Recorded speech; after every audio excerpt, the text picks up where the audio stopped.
Welcome to the afternoon safari. Sorry, I got caught a little bit unawares there. And the reason was I was very confused by a very weird cloud. I thought it might be a flock of locusts or quilias, but every time we've now tried to look at it, I think it is just a very strange cloud. It almost looks like smoke, but it's not, and it looks like locusts, but it's not.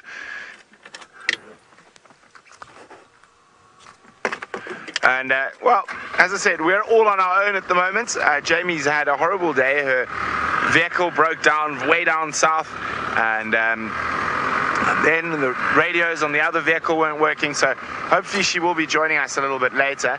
And it seems like that big storm is also affecting our comms, because I cannot hear a thing apart from...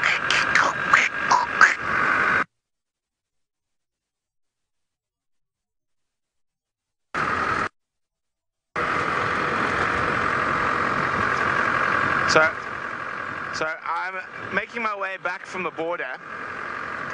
We went looking for cheetahs. We didn't have any luck. I think they are in Tanzania at the moment.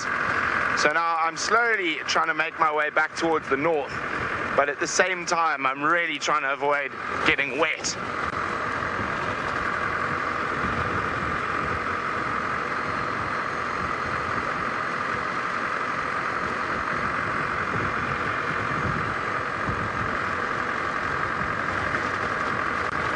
Val's wondering if I'm putting pedal to the metal. Val, the opposite. And I'm trying to go slowly. I'm waiting for the storm to move past. And I think I even forgot to say hello. I'm Brent, Leo Smith. I got Archie on camera. Hashtag Safari Live. If you have any questions for us. We'd love to hear from you on this beautiful day in the Mara. Really hoping to avoid getting wet though. So we're heading into sort of Egyptian goose pride territory, so they might be around. No, that's Termite Mountain. Well, we found some lions in Happy Valley, unfortunately in a very much a gremlin spot. Nice big pride with some big males, so we had to leave them. So we're hoping to find some lions or cheetah up here. I haven't yet seen cheetah in this area of the triangle. I've only seen them up against the escarpment, down along the Tanzanian border, around Puringat. Woo-wee! Let's slow down a bit more. It suddenly just got really cold. I mean, the temperature must have dropped by a good 5 degrees, just like that. And it's the tail end of that storm. Now, I'm just trying to see, is it going to come towards us or not? Mia's wondering what the temperature is right now. Well, Mia, I would have said it was about 28, 29. It's probably dropped down to 22, or no, 23, 24 now, just like that. So much so, I'm going to have to find my scarf. Keep me a little bit warm. Wind, don't blow this way. Why are you changing? Why is the wind changing, everyone? It seems I'm destined to become wet today. I've been really trying to avoid it over the last while.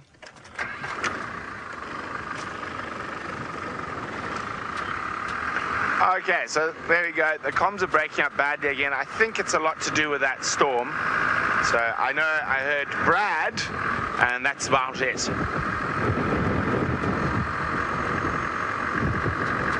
These storms are beautiful.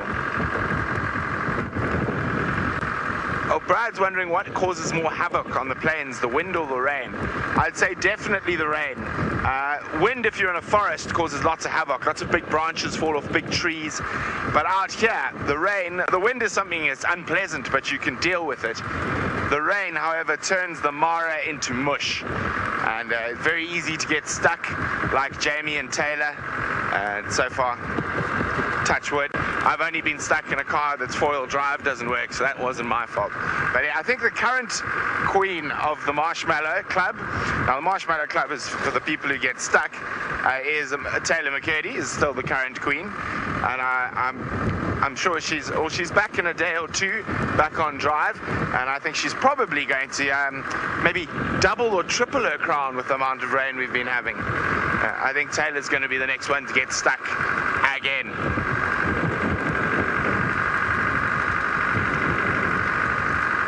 I'm just trying to drive slow enough that that rain blows past, but I've got a funny feeling the wind's changed direction now. It might pop onto us, but what I'm still going to try to do is stay around the peripheries of it.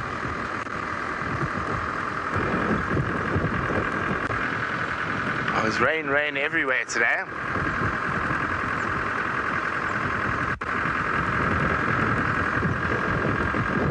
Well, it sounds like Jamie hasn't even made it down the hill and she's had to put her rain covers down. As you can see, the grass has grown really quickly in this area and there's not much about, not even a topi or two.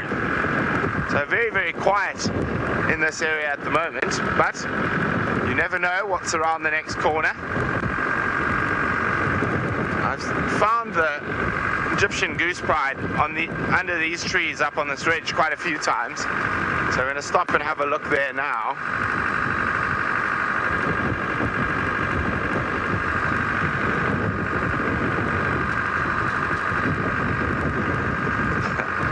Max is wondering how did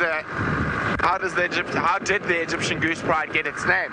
Well, Max, there's a pond just up ahead caused by road building, and there's almost always a pair of Egyptian geese there, so that got named the Egyptian geese pond, and then a pride of lions started hanging around about it, and that's how they became the Egyptian goose pride.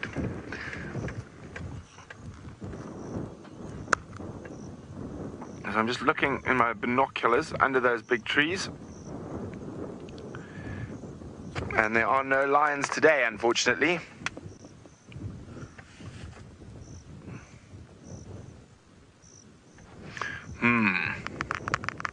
Decision time.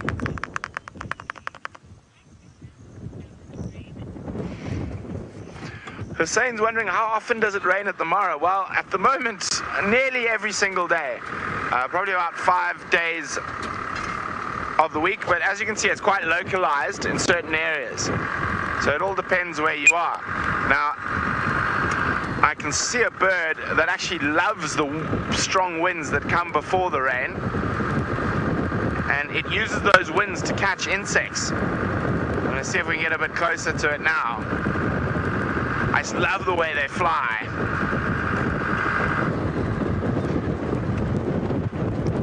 Look at that, just using the wind. Archie's going to get you in there now. It is gorgeous to watch these creatures use the wind. Aha. Now, question time for you guys. Let's see who can remember all the stuff you've been taught. Who can tell me what beautiful bird is doing the swooping?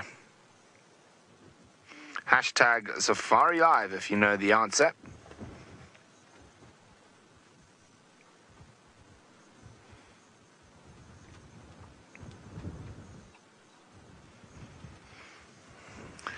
Isn't that beautiful?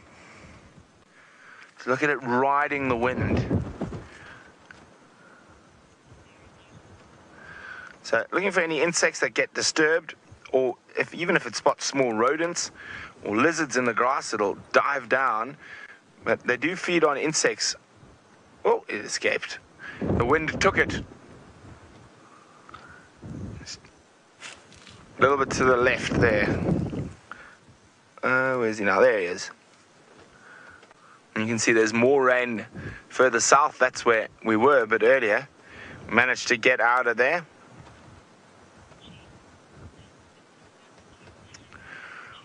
James says Montague's Harrier. James, so close, but not.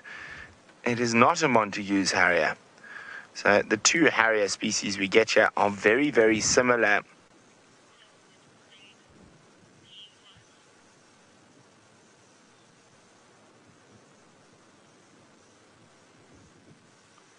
Isn't that beautiful? Just using the wind to its advantage.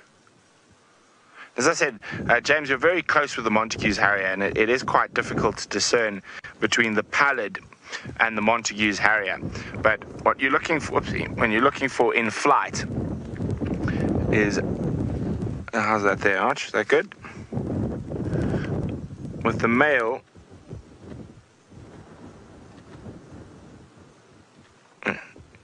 what you're looking for in flight, there we go. See, there's the male. And you can see the solid black. Oh, the sun's come out. Let's just go across this side. There we go. That'll be a bit better. How's that there? Better.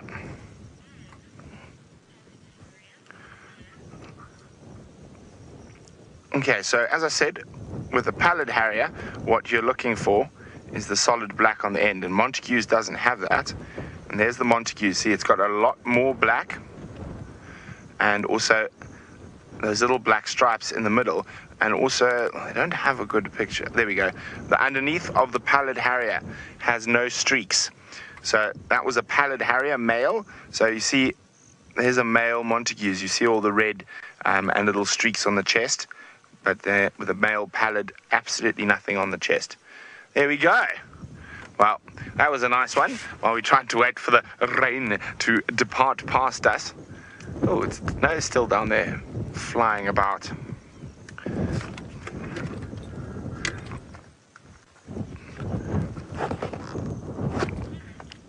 Oh, I'm getting... Tony says it almost looks like a seagull. A seagull with big claws and a sharp beak. And far more angular wings, although some of the seagulls, especially the gulls that spend a lot of time offshore, will have wings that shape, but it's also generally quite a bit smaller than a seagull.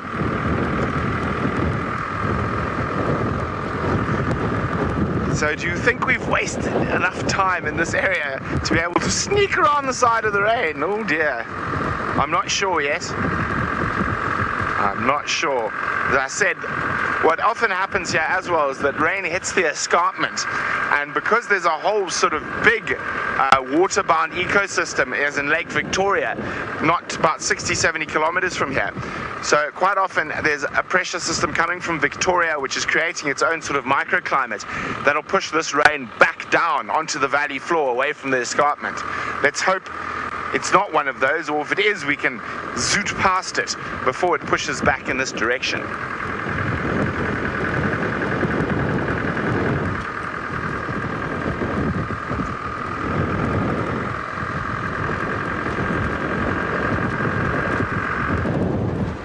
Oh, sorry. Wind blew something in my eye. There we go.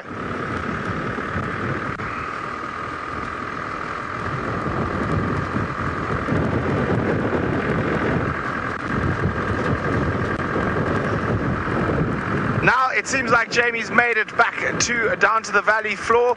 Let's go find out if she's high and dry or stuck in the rain. We're not stuck in the rain. We're pretty high and dry. We were stuck in the rain, but we're all okay now. A very good afternoon to all of you. My name is Jamie, and this afternoon Manu is on camera with me. I'm really sorry we're late. I'm really, really sorry we're late. Manu and I have had not the worst day ever, but it hasn't been the best day ever either, has it, Manu? Let's stop and look at this baby Topi. And the fighting zebra. And I will tell you the tale of our day. So, this morning when you left us on the sunrise safari, the plan was to go and find some cheetah and spend the entire day out, searching for all kinds of exciting things. First we didn't find the cheetah, then we didn't find any lions, then we didn't find anything. And then we broke down. And the car got stuck in first gear. So Brent had just sent me a message to say he was going to have a nap under the tree because he hadn't found anything either. And I had to send him a message back to say, no you're not. You've got to come and rescue me. Because I actually don't know how to unlock a gearbox when it locks like that. Anyway, so Brent, 45 minutes later, was well on his way to us, and I drove forward a little bit, and magically, lo and behold, the car did change gears. I don't think Brent was very happy with us. But we decided to drive home anyway, and thank goodness we did, because then we broke down a second time, due to fuel. or a blockage in the fuel line. So I really feel as though the universe was trying to tell us something. It just didn't go according to plan. And then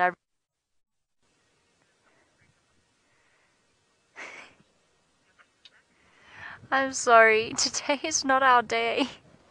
You ever wake up in the morning and just think I shouldn't have got up today?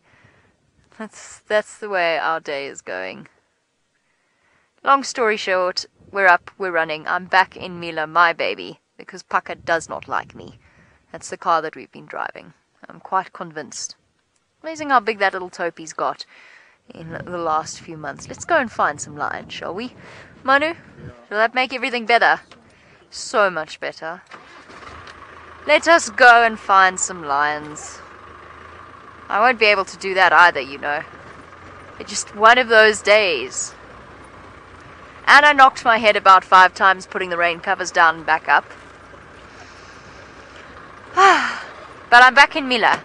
I'm sorry I abandoned you, girl. I'm back now.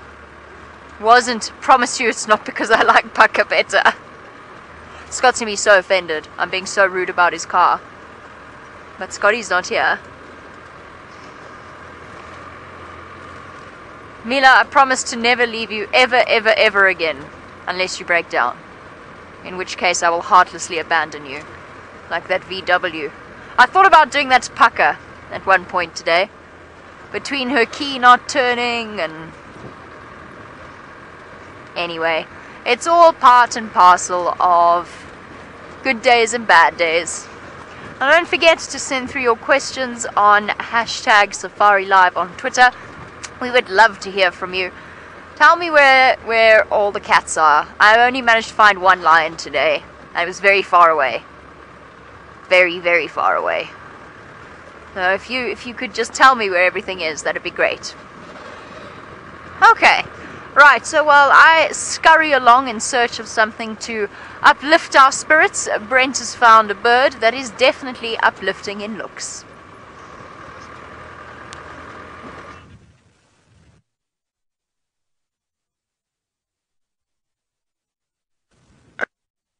Rain.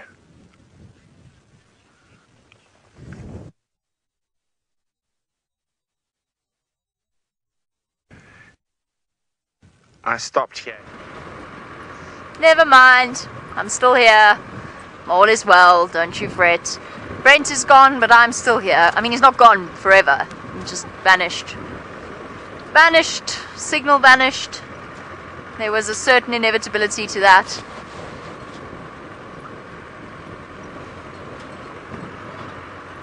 Okay. I would love to tell you exciting things about my day. And all the sorts of things we saw. But we went all the way to the Tanzanian border and back. Saw 3 buffalo. Not that I don't like buffalo. And I thought we were going to get rained on, but that's one uplifting thing about this afternoon. Sankar, yes, there is a speed limit for the safari jeeps in the Mara. It is, I thought it was 40. I'd been under the impression it was 40 kilometers an hour for the last 6 months. Turns out it's actually 50. So I've been going everywhere slightly slower than I needed to. So 50 kilometers per hour, obviously on a road like this, if you're hitting 50 kilometers an hour, you are really very brave because it's slightly bendy. And you run the risk, particularly in a top-heavy vehicle like ours. I don't think it would be very sensible on a sandy road. And then you run the risk of actually injuring an animal as well, which would be the absolute worst. So 50 kilometers on the main road, and then you probably find that we don't go much above 20 kilometers per hour on the little dirt tracks that we go on. I'm a little bit allergic to main roads. I prefer not to be on them if I can help it. Like now. Now we're going to go and look for the Angamas off this road. I really thought it was going to pour down on our heads this afternoon. And we've escaped it. That's one thing to be positive about.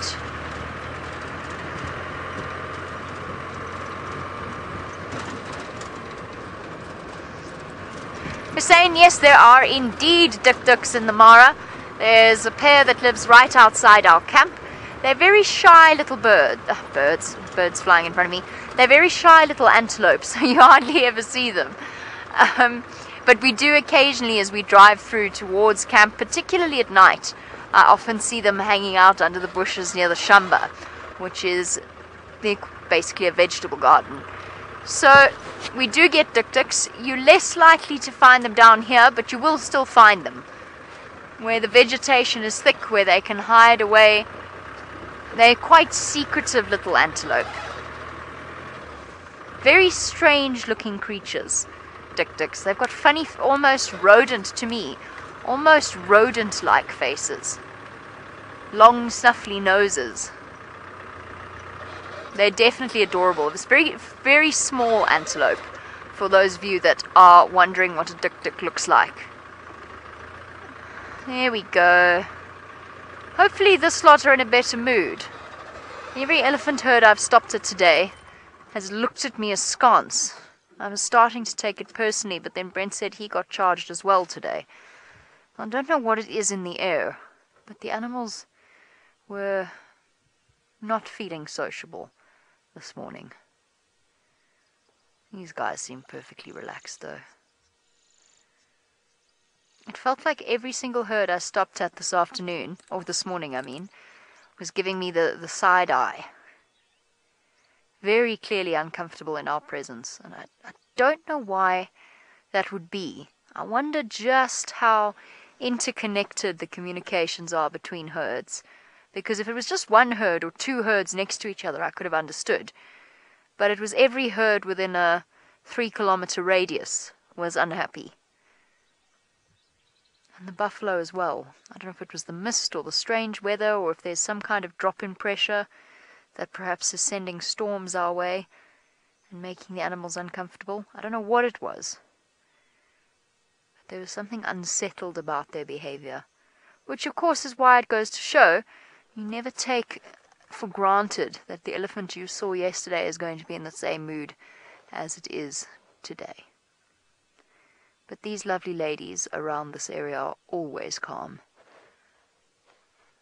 We see these herds all the time, and they are perfectly relaxed. I'm sure they know exactly where the lions are.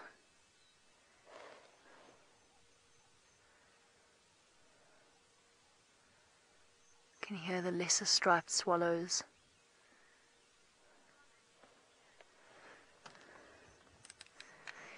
Jen, you say absolutely beautiful indeed. And of course, always a good grounder on a day where things have gone a little wrong, a little pear-shaped. There's nothing better than an elephant sighting to calm one's nerves.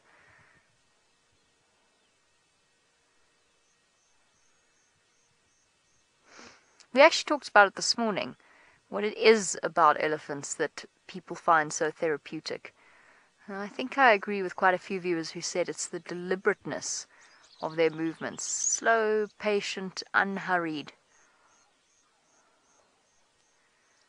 Just feeding, wandering about and feeding.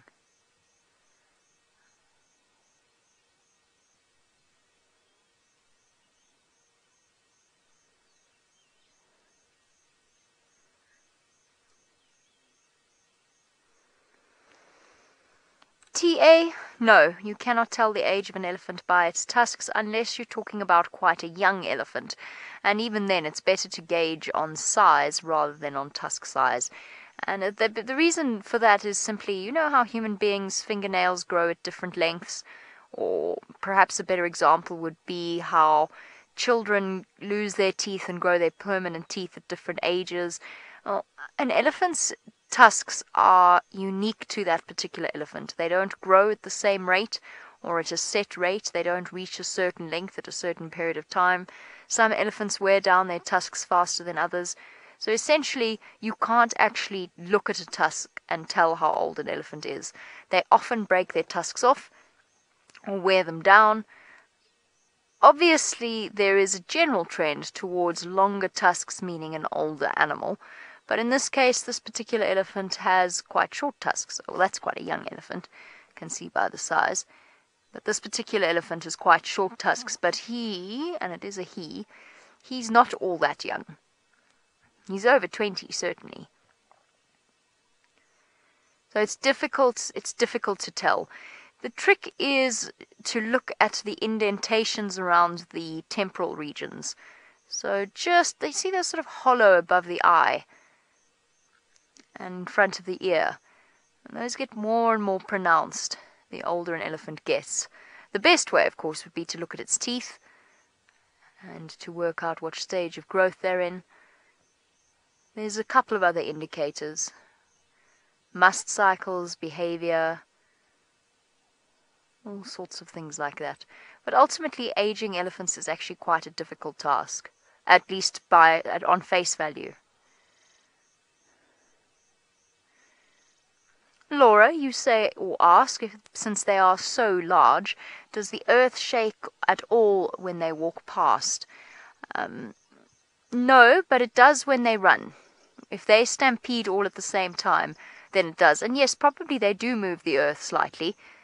There is probably a small tremor, but it's not perceptible when you are in a vehicle or when you're on foot and they're walking past you. But if they are running past you, you definitely do feel it. And you can hear the thump of their footsteps as well. But they're actually surprisingly light walkers. And an elephant, when it wants to be, can be so quiet. You wouldn't believe it, but the way that their feet are spread out and cushioned, it just gives them that little additional, distribution of weight, which then creates this very, very silent feel. I've had more than one elephant sneak up on me. It happens. You'd think you'd be able to hear something that large or feel it moving through the bush. I'm sure snakes and so on detect their vibrations, but I've never been able to unless they're running past me. Oh, my goodness. One of them's had a really good meal, releasing plenty of gas. Richard, you would like to know what kind of elephant we are looking at. I assume you mean species. We were looking at a bull, now we're looking at what looks like a young bull. It's difficult to tell at this age. So in terms of species, this is the African bush elephant, as it is now known, also known as the African savanna elephant.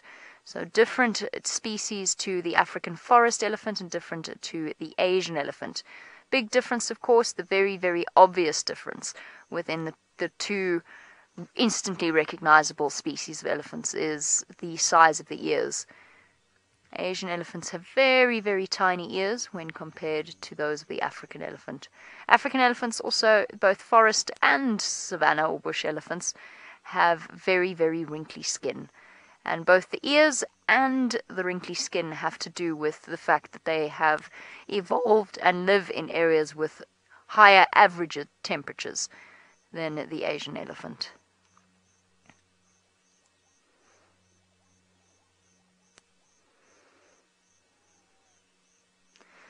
I'm going to go off I don't know where I'm going to go. I'm going to wander off and enjoy the sights and sounds of the Mara. But it sounds as though Brent has also had some fortune this afternoon, and he's found more elephants. We've seen an incredible amount of ellies today. We've also managed to avoid all the rain and stay high and dry. So I'm quite chuffed with that. And we've come out into this glorious light with, in total, probably close on, even more than I thought. So I'm just going to move the car quickly.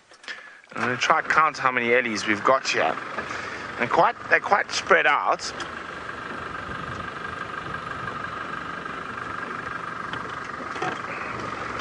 Now remember, this is not one herd. It's probably multiple little family groups. I'm going to start here. 1, 2, 3, 4, 5, 6.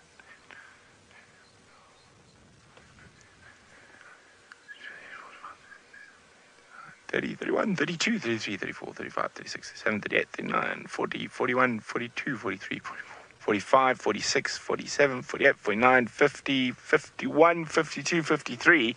And I'm sure there's some that are too short in the long grass that I can't see. So probably close on 60 elephants in total spread over about 500 or 600 meters.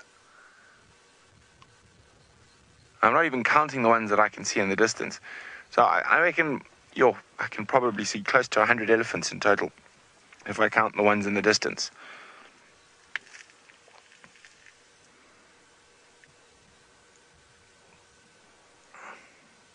There's an old girl.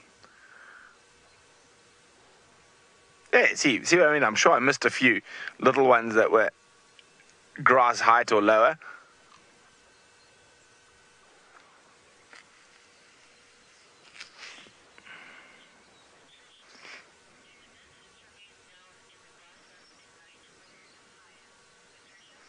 Patricia's wondering, do the elephants remain down in the grasslands at night or move higher? No, they stay down here. The only time they really vacate the grasslands is when the wildebeest are here. They just don't like all that noise and nonsense that the wildebeest cause. Now, where's he off to? Did you see that one? There's a little one running somewhere. There, I just saw a back just above the grass. Take off. I said, I think there's a few more I missed that are too short to be seen at a distance. The little ones that are below grass height.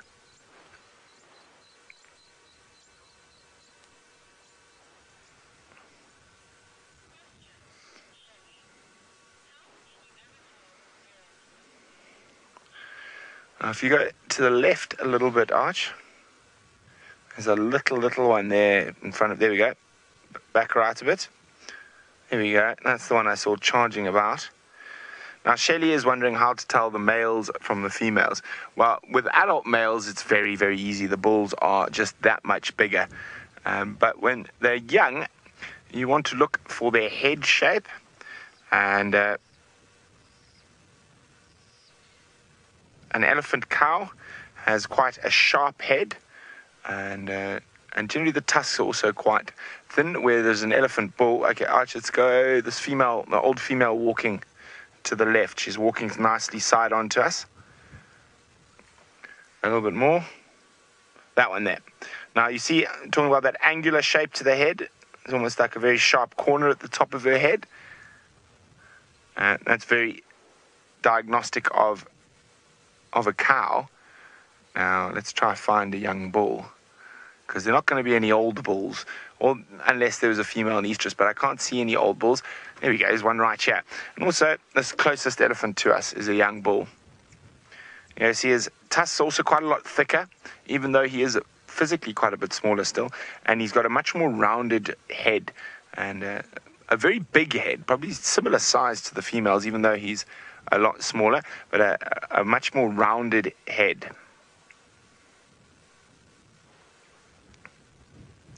Now, the three closest relatives to elephants are three quite strange creatures.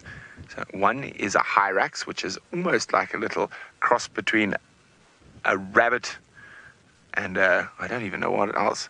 But it's a very small little creature that lives amongst rocks, normally or in trees, you know, tree hyraxes and rock hyraxes. And then the other is a manatee. Now, there is a second relative to the African elephant that lives in Africa, but more particularly along the west coast of Africa. And I'm not talking about forest elephants. I want to see if you guys can guess, because I did tell you a couple of days ago on Drive, it could have even been yesterday. So what is that third closest living relative to the African elephant? So I've given you hyrax and manatee. Sorry, I lied. It lives on the east coast. So what is the third closest living relative to the elephants? Well, we're going to leave them to peacefully march on. And we're going to keep moving, seeing what else we can find.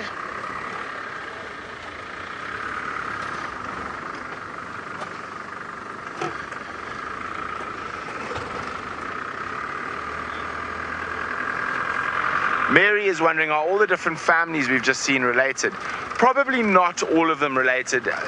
And if so, oh, hello. Let's calm down here, little troublemakers. Little teenagers getting a bit feisty, shaking their heads. Probably not, Mary, but I think quite a few of them will be. It might be two big different sort of family groups or extended family groups. Okay, we finished being silly now.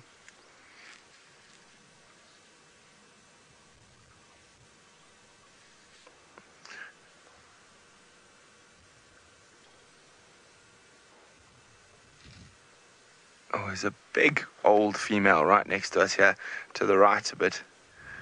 And she was having none of the youngsters' nonsense. She just kept filling her mouth with grass.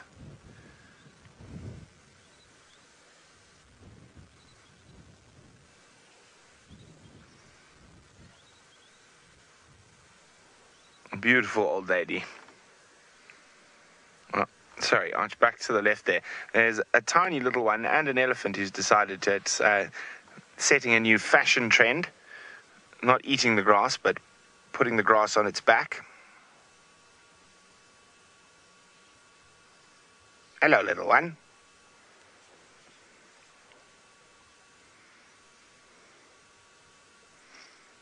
Yeah, if you come wide a little bit, you'll see the elephant I'm talking about. I managed to throw the grass onto its back rather than eat it. And you, little one, are you getting brave now? Ears out. So many sounds to listen to for a little Ellie. A whole big world to explore.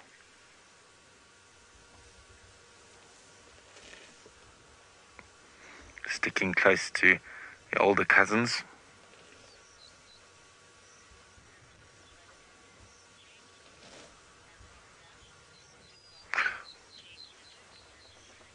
Oh, well done to James, Richard, and Soccer Dash. You guys are spot on. The third closest living relative to the African elephant outside of the manatee, the West African manatee, and the hyrax is indeed a dugong. Now, a dugong is like a manatee, except quite a lot bigger, and it grazes on underwater grasses in the Indian Ocean, particularly along the coast of Mozambique into Tanzania. Okay, Ellie thinks, we're going to move on.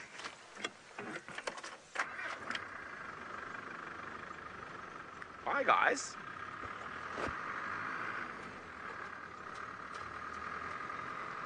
So while we are exploring this sector of the Mara, let's go see what part of the Mara Jamie's exploring. I'm exploring the Angama Lion Pride territory part of the Mara.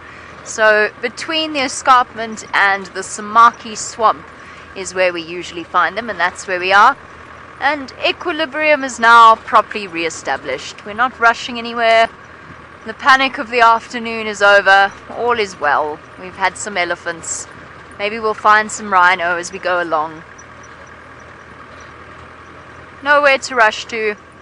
Everything's working. Touch wood.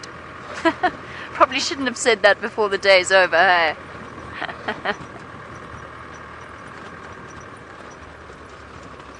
George, we do occasionally run into snakes. Very seldom are we actually physically running. But yes, we do encounter snakes. I've seen very few in the Mara. I've seen one mamba that was in camp. One boomslang that was in camp. One... That's actually it. Everyone else has seen the black-necked spitting cobras. I haven't seen one yet. I don't know. I just haven't been very lucky with snakes here. But we do encounter them, both in South Africa, and of course we will be joined by our South African crew a little bit later. Both in South Africa and here in the Mara. So we do encounter them. When we do, we stop and we watch them and we observe their incredible behavior. Snakes are not something to be feared. A healthy respect is good. A healthy respect is necessary, but they're not something that one needs to be scared of. You understand them and you understand their whole way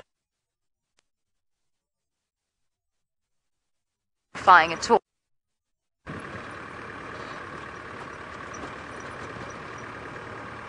And we're back again. Oh, Mila, It's okay, I know. It's because we haven't used you in a while. She's just having a little tantrum. Just a little reminder that we left her abandoned and closed up for 10 days. So yes, encountering snakes is something that happens on a pretty regular basis. If they are in camp, we will relocate them. If they are out in the mara, in the wilderness, then we leave them be. We observe them for a little while, provided we're not disturbing them in any way, and then we leave them on their own. The only reason we remove them from camp is obviously so that they don't pose a risk to the people of camp, and at the same time to keep the snakes safe as well. Make sure that they don't fall victim to misunderstandings and fear. So we do relocate snakes. The scariest snake relocation I ever had to do was a massive spitting cobra. It was enormous and about this thick, and it disappeared into, you know, when a parking garage basically becomes a storeroom and it's got building material and just everything. And it disappeared into that, and we had to kind of move everything to try and figure out where it had gone, and we didn't know where it had gone. I think that's probably been my most uncomfortable snake relocation exercise. The rest have been relatively easy. We did manage to catch it eventually, just simply by putting a bucket down and not even really having to catch it, just guiding it ever so gently towards where it would feel safe in a nice dark space. And then we drove it really far away and released it. Here we go, Manu. Manu was filming a black-bellied bustard earlier, but it didn't want to be on camera. But here we've got one that does. And if we're really lucky, maybe it'll call. I feel as though the Mara is teeming with black-bellied bustards at the moment. They're everywhere. One call for us? Yes, no? There we go.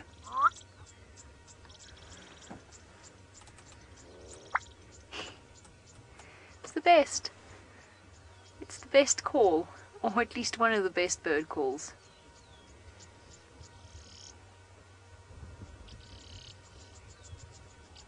One more time for us. Oh, he's gone all shy. I'm not laughing at you. Yep, there we go. Now, come on, come back up your termite mound.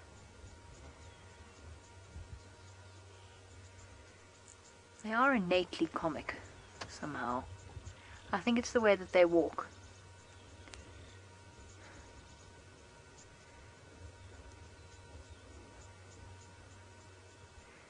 Antoine, who is a new viewer, while we wait for our black-bellied bustard to call once again, and I warn you ahead of time, I will stop in mid-sentence if I see it calling.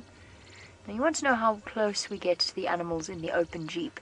The best approach... Who was going to call?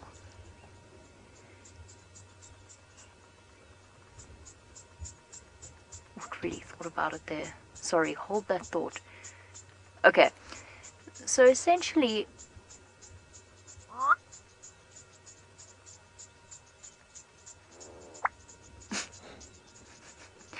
I heard Manu chuckle there.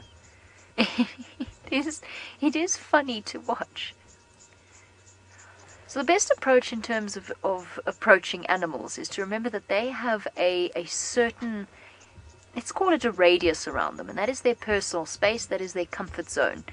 And most of the animals here are very, very relaxed. They're not disturbed at all by the safari vehicles. They've grown up with them around, and provided you don't drive too close to them, they're absolutely, completely settled with our presence. And that's usually between 15 and 20 meters. It's probably as close as we'll get to one of the cats, for example. But the cats or any other animal, when they are left with a choice, will often come much, much closer than that. So when they choose to approach you, which is the best way to get close to an animal, is to allow it that choice, to allow it that option. When they choose to come close to us, sometimes they'll actually come and lie in the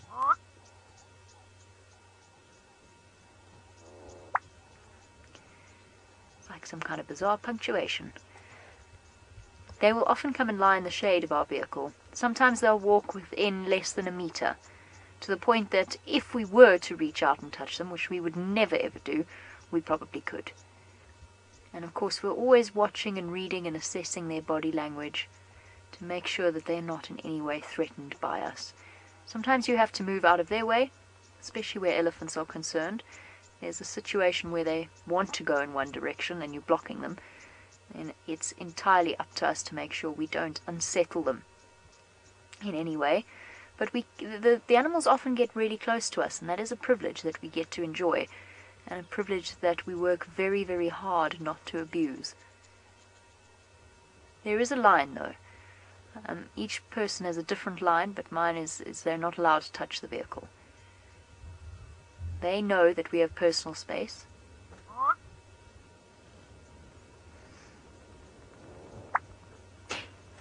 Just as we do. It's a cool bird. Very, very cool bird.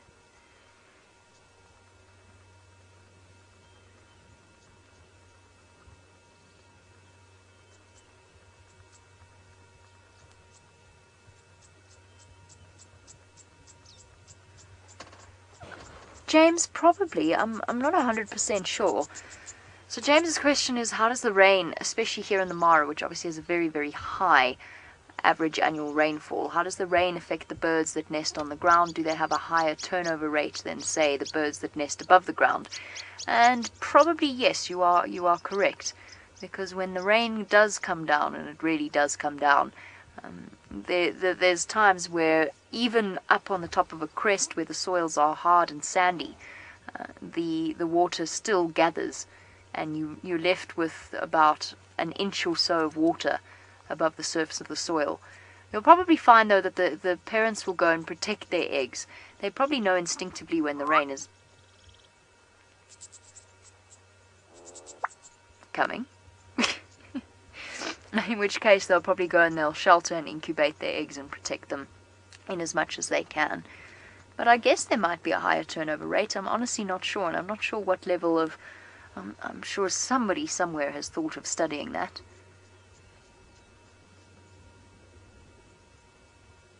But it's a good question.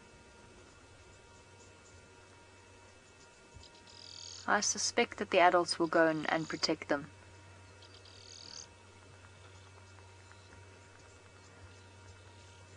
I think I'm hearing your name correctly. I think it's Dust, but it might also be Bust, and it might also be Gust. Gust. It's Gust. Not Dust, it is Gust. Gust. How do they come up with the names for birds? There is a question for you, is it not? The even better part is the descriptions of the bird's call.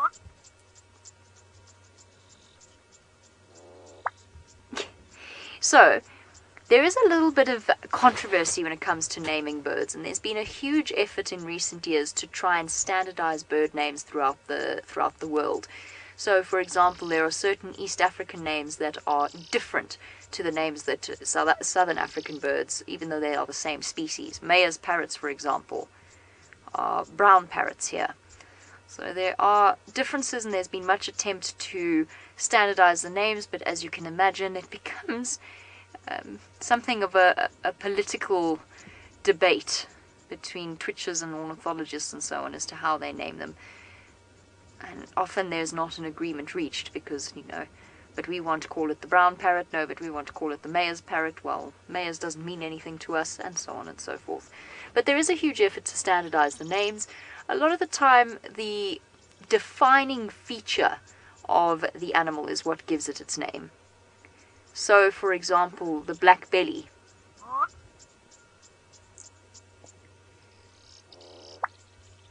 of the bustard is very, very clear in this particular species, and therefore it is called a black-bellied bustard. And the opposite is the white-bellied bustard, which to me should actually be called the blue-headed bustard, but I'm not in charge, and I really don't think I should throw a cat amongst the pigeons there. Didn't we look up not so long ago what the origin of bustard was, though? I mean, a lot of the birds' names have some kind of connection in terms of their linguistic origin. What is the word I'm looking for? Not taxonomy, obviously that's the name of the bird, but where a word comes from, the root of the word. It's called the etymology. Thank you. I can't remember what the etymology behind busted was. Why they're called bustards. I'm sure we looked it up. Or at least I'm sure I asked you guys to look it up and you did.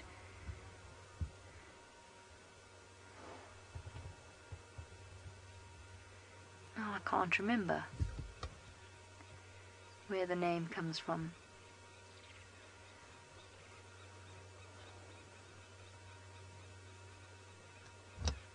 But yes, it is something that is hotly contested and argued over, which can be thoroughly entertaining.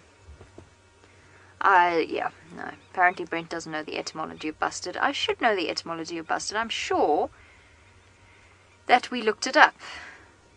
And I think we came up with 2 different possible answers as to where the name came from.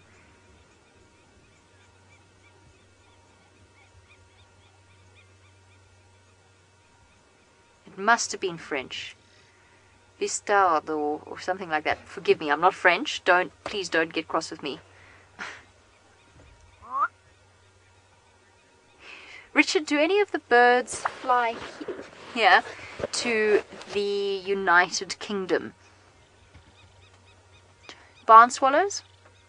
Barn swallows, sorry, they've now been renamed European swallows. European swallows would be a good example of a bird that does migrate into that sort of area. There's quite a few different species that will migrate from Africa to Europe.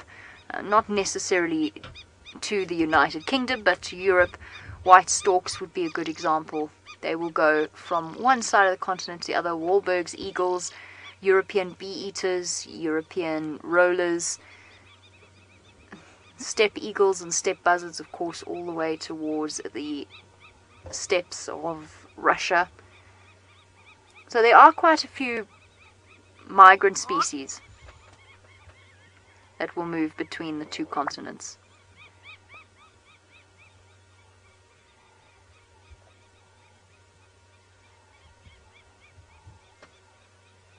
And it's always special for us when we see them returning, because of course we know that summer is on its way, just as the same way that it would work that way for you guys in reverse. When they leave our shores and head towards the warmer climes, well, it's all relative, but essentially in theory warmer climes.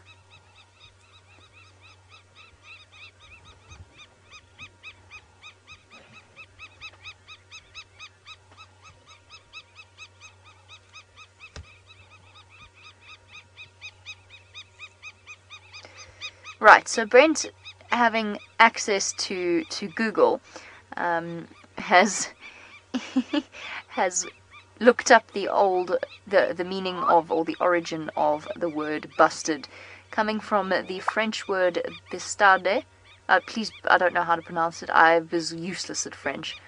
I chose to do music instead. So forgive me if I have made a grievous error in that sense. But it basically comes from an old Latin word meaning slow bird, which is a little bit confusing as to why it applies to the busted, given that they're not particularly slow. Although they are slow flyers. I would say that they're quite slow flyers. I wouldn't say that they're particularly fast. Shrikes. Red-winged shrikes. Red-backed shrikes, I mean. Another good example of a bird that will migrate to the United Kingdom and back to South Africa. And a bird that actually breeds not in Southern Africa, but in the UK. Or at least in that part of Europe. Sorry, it's been bugging me. I was just thinking about it.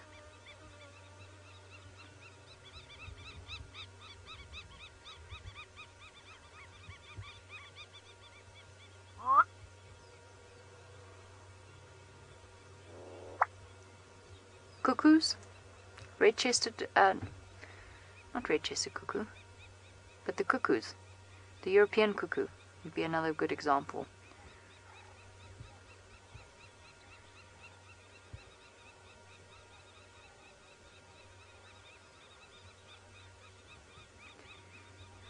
Okay, Shall we leave our black-bellied bustard or slow bird? I think he might be slightly insulted by that. Let's leave our slow bird, our black-bellied slow bird. Wait, there's one thing we have to do. We've done it before, but we'll do it again. Let us see. I've got two different, I've got the birds of East Africa and I've got the birds of Southern Africa apps. But each one usually comes with a description of the bird's call, and it can be quite hilarious. So let's see what this one says. Takes an intake of breath, makes a loud nasal upslur before a short low growl and an explosive pop. Let's compare that to a different one. Let me find it quickly. One of my favorite games. What does the book say it sounds like? Black-bellied bustard.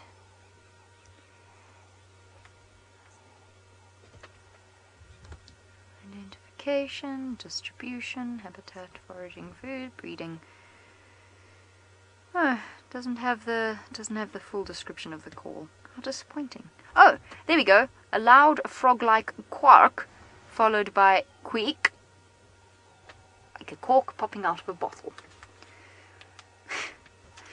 Good luck to anyone who tries to figure out a bird call from the way it's written down. That's all I can say.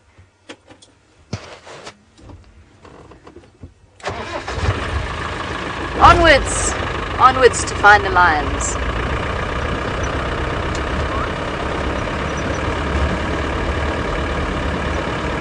Yeah, Carol, it's very, very normal behavior for the black-bellied bustard to stay in that one spot. He's basically displaying to other males and to potential mates and saying, I'm here, this is my termite mound, everything I survey is mine. It is relatively typical behavior, and what you'll find is that if you sit and watch them for long enough, they stay for a very long time and then they move to the next termite mound and continue the whole process.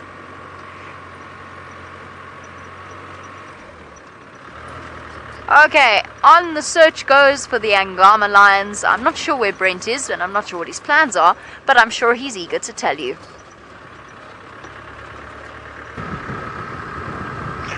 Well, we've managed to pop down back into the sort of top half of the triangle. We're actually sort of on the boundary, and we're heading towards the crossings. Now, I want to go see, I can see that the zebras didn't cross today, so that means I'm probably going to be meandering down here tomorrow yet again.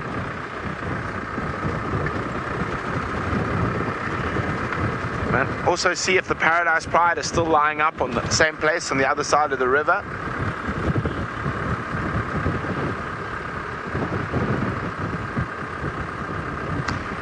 TA is wondering, are there any accounts of domesticated zebras?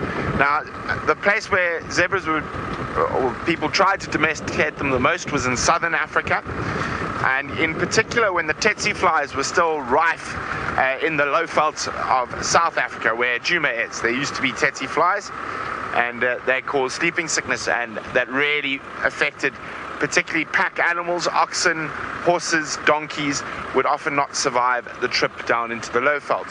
And so there was, I've forgotten his name now, I used to know it, some intrepid gentleman decided he was going to have a team of zebras that were obviously immune to tsetse flies.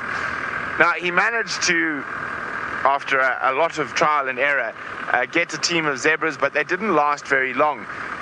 Firstly, in catching and trying to keep the zebras in stables, etc., a lot of them just died, mostly from fatigue and stress.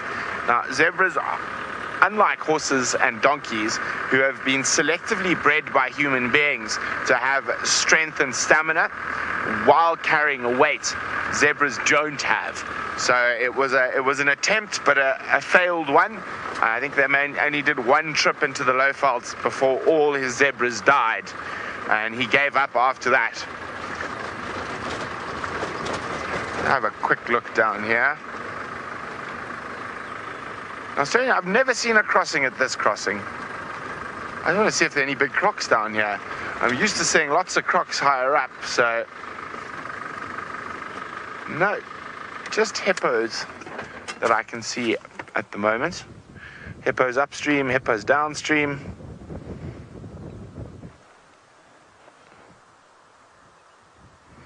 This is called Picnic Crossing.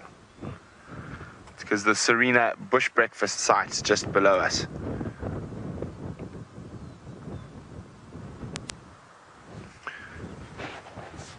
Now, it's got quite chilly, but so far, Archie and I have managed to stay dry, and hopefully we can keep on staying dry.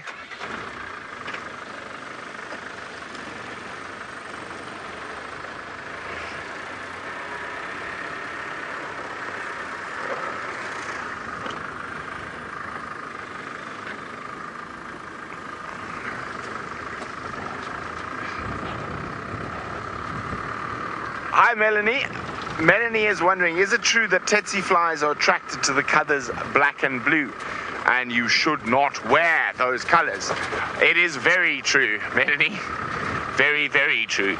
If you have ever seen a tsetse fly trap, they're made up of black and blue strips of fabric, and then there is a synthetic pheromone or smell that's sprayed on them that smells like buffalo urine, which attracts them, and then of course a poison that's sprayed on there. Now, when was it? Yesterday. Yeah, yesterday I got bitten by a tsetse fly. So we do have a few of them in the Mara, not too many, a lot more in the Serengeti, a lot where I worked in Tanzania in the Selous. But the worst tsetse flies I've experienced in my life were in Zambia in the Kafue. Okay, just hang on. I saw a topi heading down to the edge of the water like it might think about taking a swim.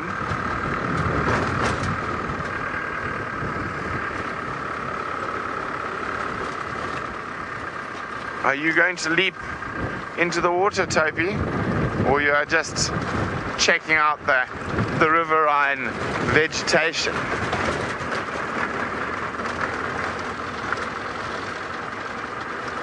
No, just checking out the riverine vegetation.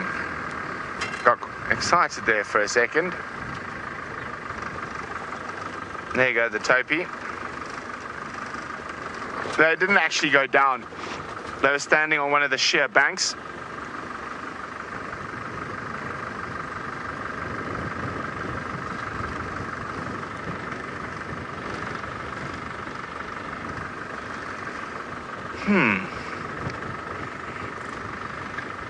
You can see here, not a good place to cross with these very steep banks.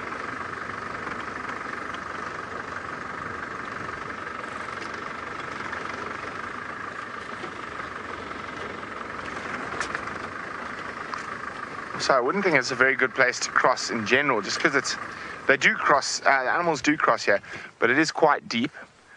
So it would be a good spot if you're a crocodile. As I say, crocodile. Is he behind the bush there for you, Arch? Just into the water here.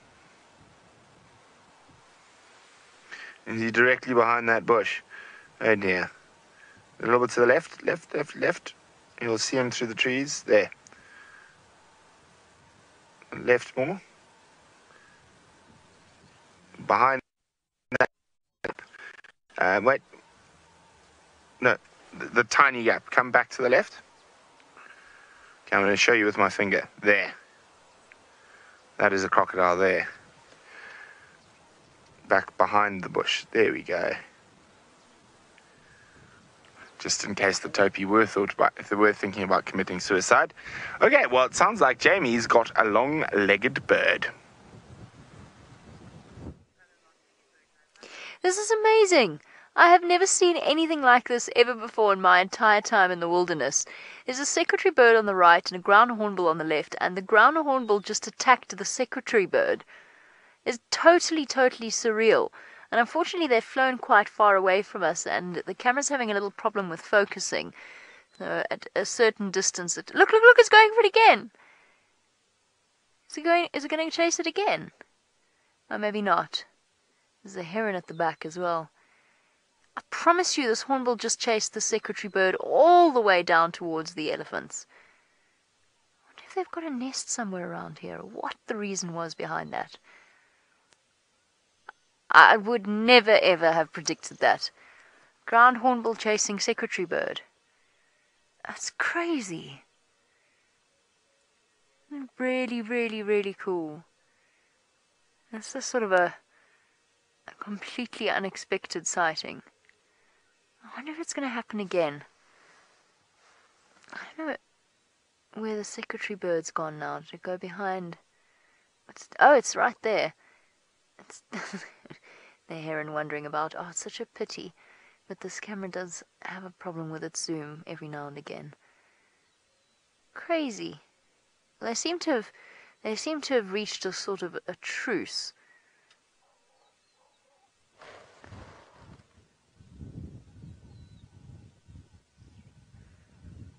Some odd elephant sounds as well. It's all happening.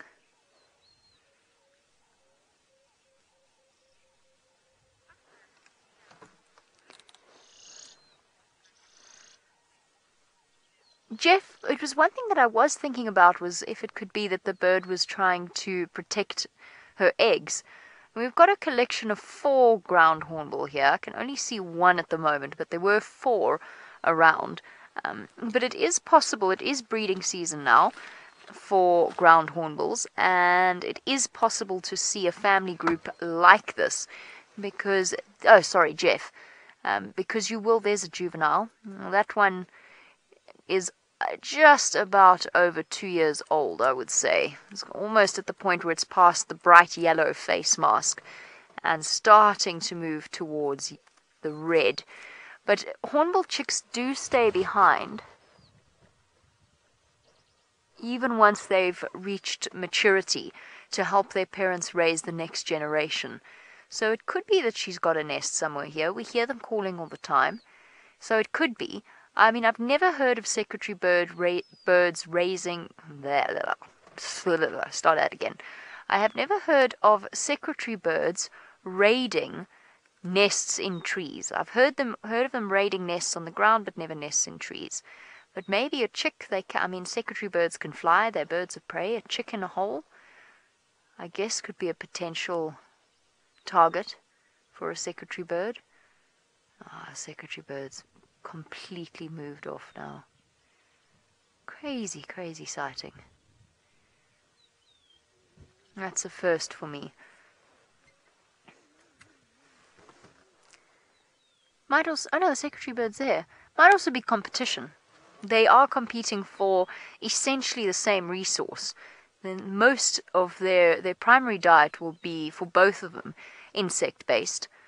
They also eat snakes, both secretary birds and ground hornbills, or small tortoises or snails.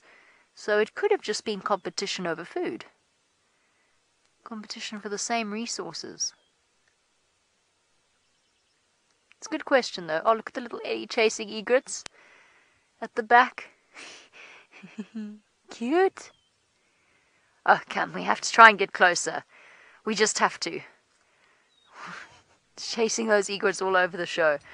Oh, there's a ground hornbill. There's everything. I don't know which way to go. Mary, I think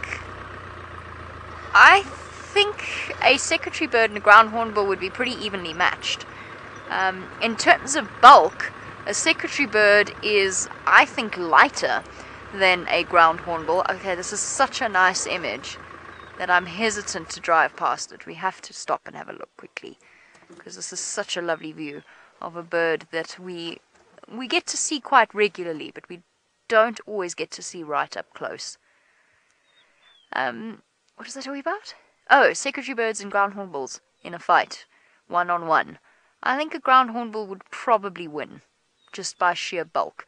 But a secretary bird could do some serious damage with those powerful legs, and might actually prevent the ground hornbill from getting too close to it. But I don't think it would ever come to that.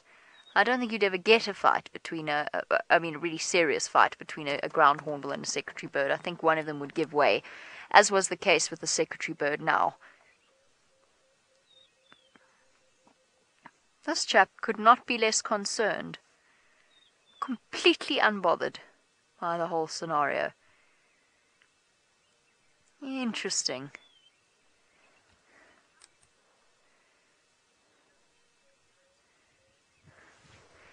And a very warm welcome to Lily, who is 6 years old. Now, Lily wants to know how long it takes for a hornbill's eggs to hatch. And the answer is between, if I remember correctly, Lily, it's around about 40 days. Maybe just under 40 days, maybe just over 40 days, so just over a month. Now, let me tell you the amazing thing about hornbills. When the female hornbill lays her eggs, she actually loses all of her feathers, and she stays and looks after the eggs because she can't fly. She's there just to look after them, and the male, the father hornbill, will actually be the one that feeds them. So the dad has to keep them fed. They're amazing, amazing birds. And it's very special to see them because there are not that many left in the world.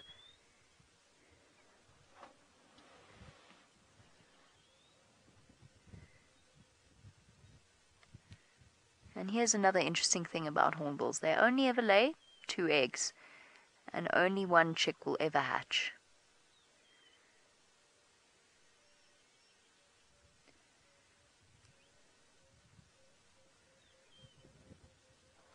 Very cool.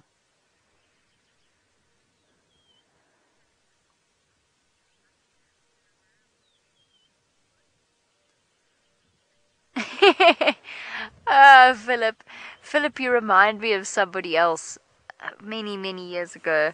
So Philip says nothing is uglier than the marabou stork, but that the ground hornbill are a close second.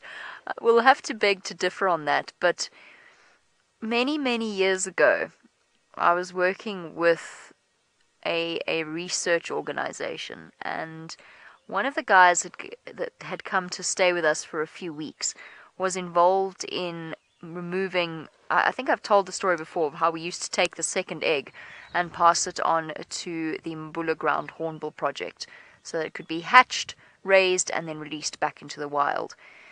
But to cut a long story short, we spent about 3 weeks with this particular gentleman. He was Swedish, if I remember correctly, searching for the ground hornbill, and we never found them. And eventually the one day we did find them, and he was so utterly disappointed. In his mind he had been, I don't know why he never looked it up or looked at the pictures of it, but in his mind he'd been picturing some kind of phoenix-like a bird, because we'd built up the search and we'd been looking for these birds and we'd spoken about how endangered they were and how important it was that we protected them. For some reason he got it into his mind that it was this massive, brightly colored creature out of a fantasy novel, and he was so disappointed. He was furious with us for some reason that the hornbill did not live up to his expectations. I'd forgotten completely about that until you mentioned it. Personally, I find them quite attractive birds, but I also really think warthogs are quite sweet, so perhaps my standards are a little skewed. Oh, he was so upset with us. What was his name? Oh, goodness, do you think he'd never forget these things? I hope he's watching now and remembers that moment.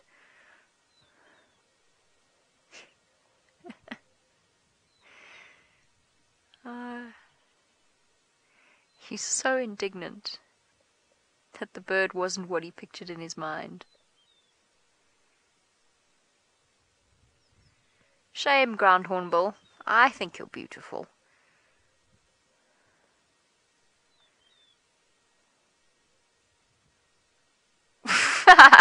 Okay, you're not helping my case right now. You're really not. You think his bill a jolly good clean? So, from one of the top predatory birds out here in the Mara, as he hunches up his shoulders and looks even uglier than normal, let's go across to Brent, who's got the top predatory mammal.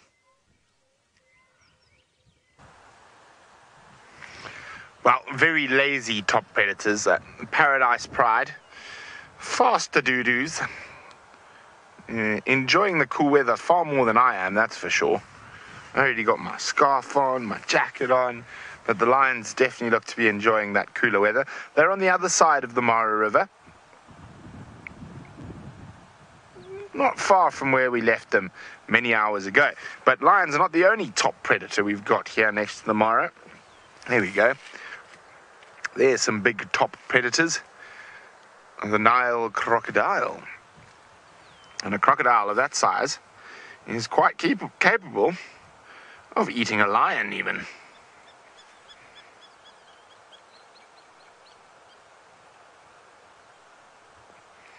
Now, the lions do cross the river quite often. There's always a chance that one of them might get taken by one of these behemoths. Gargantuans. What other word can I come up with?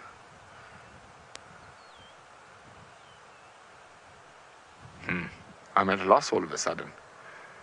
Behemoths, gargantuans. They are just definitely not one of the nicest animals to look at, but they are just such fascinating creatures. I think you could get a better design for living in these rivers and hunting in the water and on the banks, whether they are hunting fish or hunting wildebeest.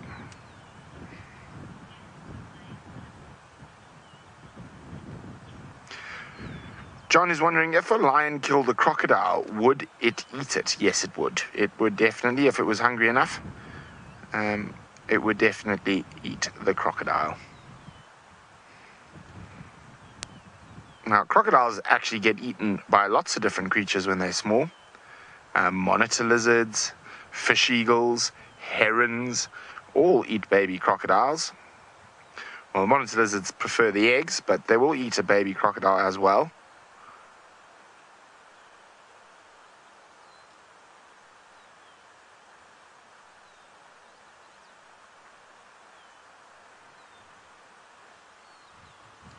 Reptilian stillness.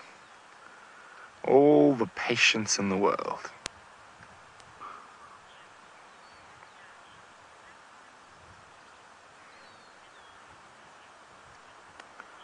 Soccer Dash is wondering if I've ever witnessed a crocodile and a lion fighting. No, I have not. Not yet, anyway. It is definitely something I would like to see. What have I seen a crocodile fight with? Oh, well, quite a few wildebeest and zebra. I've seen a crocodile fight with a cow and a goat.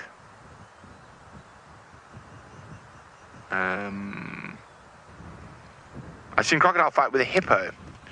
Crocodile lost that one.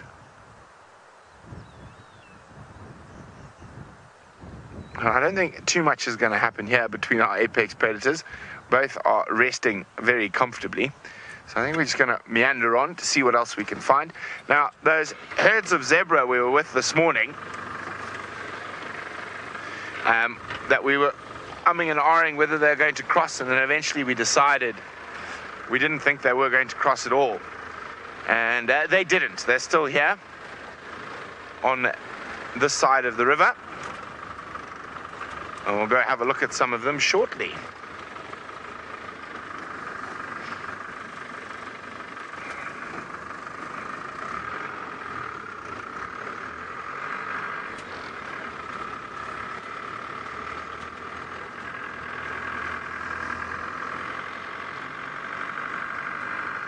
So I think almost, well, I don't think any seem to have crossed, maybe one or two from the size of the herd. It's a bit more spread out, but they are still definitely here.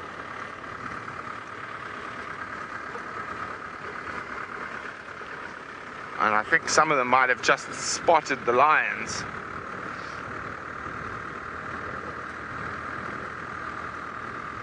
Do you see the lions, chaps? Looks like you're looking in that general direction.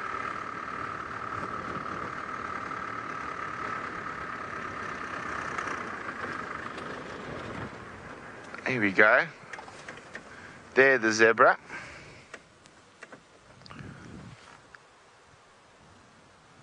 I think they definitely spotted the lions. Yep. That's a stare at lions, that is.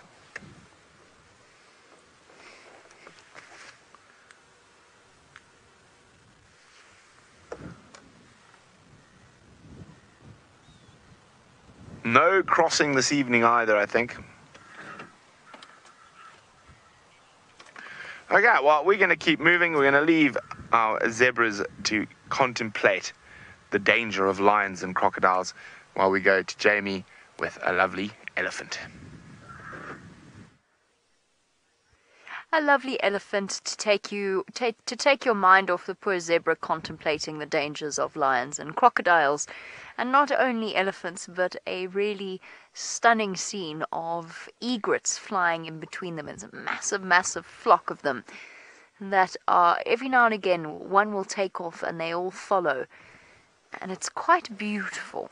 Let's just wait and see, wait patiently for them to take off. I'm just trying to look through binoculars because it's a bit tricky to see. I think they're just not just western cattle egrets, but I'm pretty sure they are. At this distance, it's a little tricky to see. Oh, of course, as I say to you, one takes off and the rest follow. One takes off and the rest don't follow. And it's not a western cattle egret because its legs were black.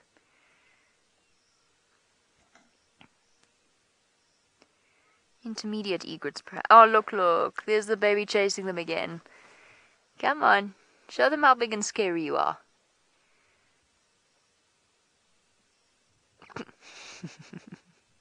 I love watching elephants do this.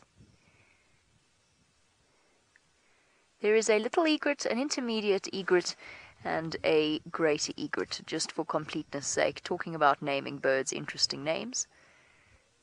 You know, why not? I guess it's like having a small, medium, and a large.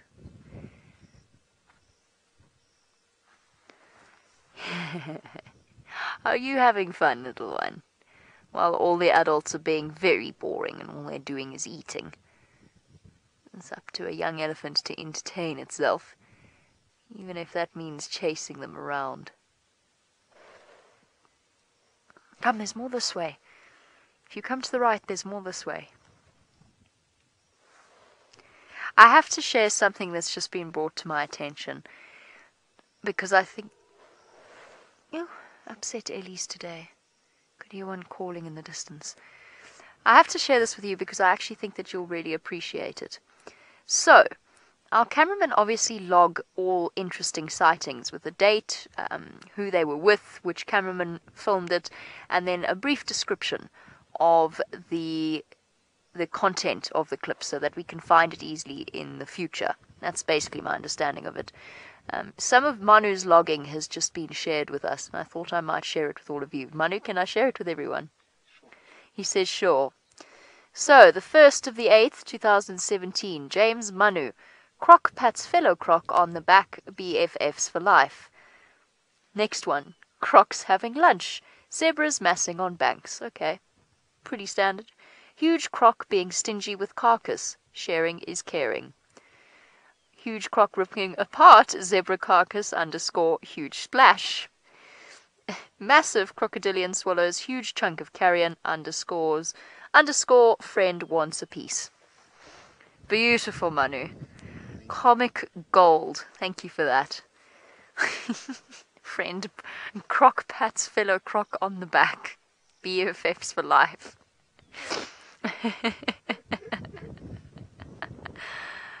What are you going to label this one, Manu? Elephants chasing egrets. Egrets just want to be friends. Give peace a chance.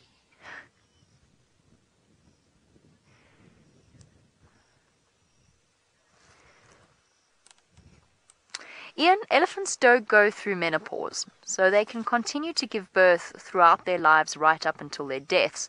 Obviously, there's going to be a point at which they reach a stage of old age where they really, first of all, struggle to conceive and struggle to actually carry the little one to full term. So it's not really a cut-off point, but you won't find you could find an elephant of 60 years old giving birth, but it's highly, highly unlikely. And the reasons behind menopause and why it is that certain species go through menopause and others don't. Look at this little elephant here. It still wants to chase them. Look at its head up. Go, little Lily! Oh, you're so big and scary. Bravo. Orcas go through menopause. Humans obviously do as well. But the question as to why that might be is an interesting one with complex answers. Yes, little one, you run. You show those egrets. Have the temerity to feed at the same place as you. Oh, goodness. This is the best game ever. Come on, there's a whole load to the right. If you run right, it's going to be so satisfying. You are going to send egrets flying in every direction if you run to the right.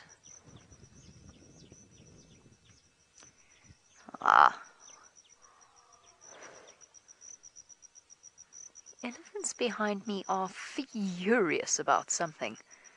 But it sounds to me like elephants upsetting other elephants.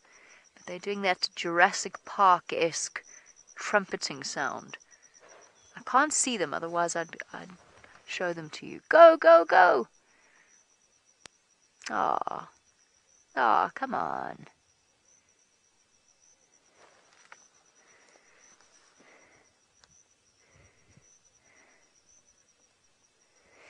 Hassan, apart from lions and human beings, there are no major natural predators of elephants, and even lions aren't that much of a threat to them. It's very, very unusual that lions tackle elephants. Hyenas might be a threat to an injured elephant, and they might be a threat to a baby elephant at a very young age. And if the mom is all on her own and the baby's very vulnerable, there is a possibility that a hyena might be a threat, and a crocodile might be a threat to a baby elephant as well, particularly while it's drinking. Obviously, when it's reaching down into the water, there's the possibility of the trunk being grabbed. Sorry, I'm distracted again because the hornbill's just chased another bird away. Oh, here we go. Ah, beautiful.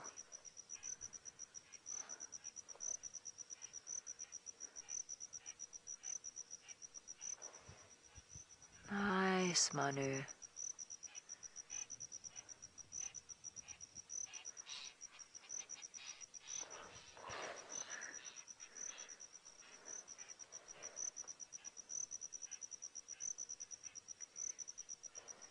Go now next to the baby elephant on the left. He really, really enjoys your company. Now there's a roller chasing a heron. What is going on today? It's behind me, unfortunately. But this really is, everything's gone mad. Let's just watch the peaceful birds.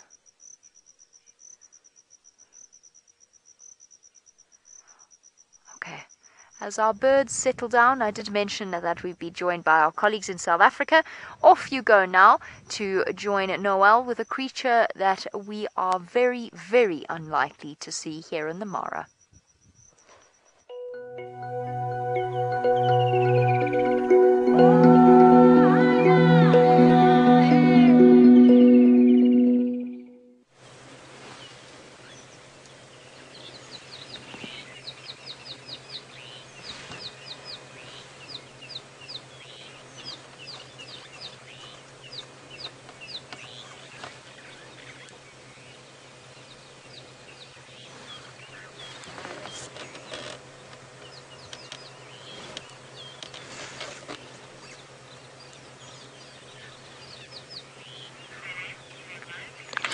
Good afternoon everyone, and welcome Shelton Park, Kempsville, and Glenwood Elementary Schools to this wonderful afternoon.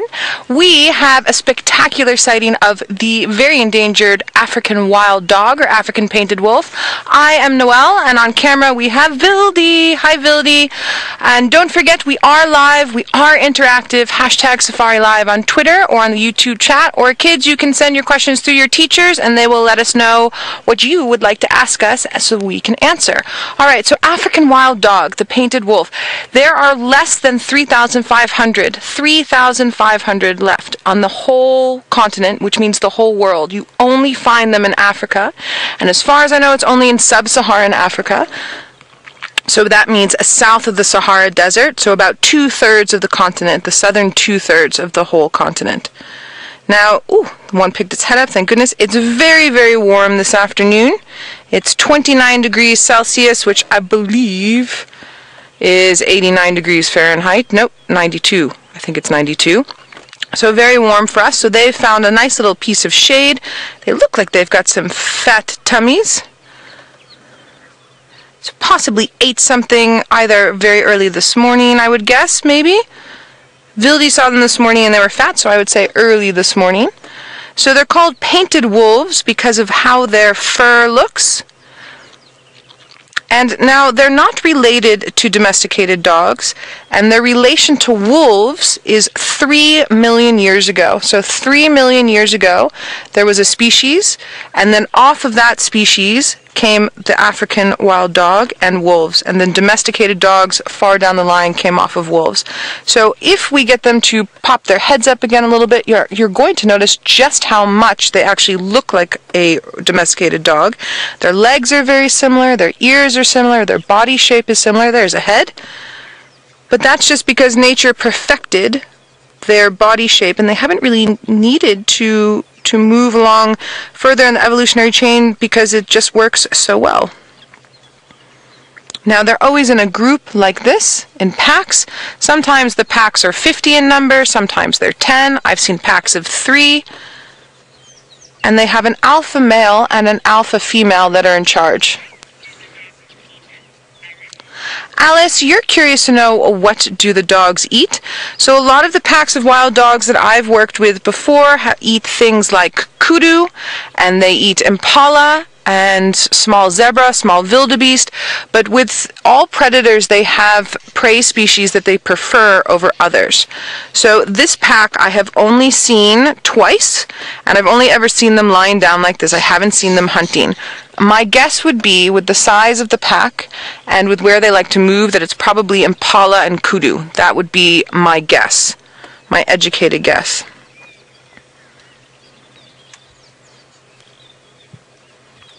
Now, normally, they have a little bit of ADD, which means they move around quite a bit, but it's a bit too hot.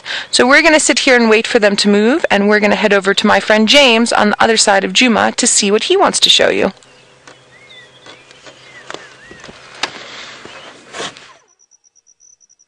I'm not James, but my name is Jamie, so I can see where the confusion comes up.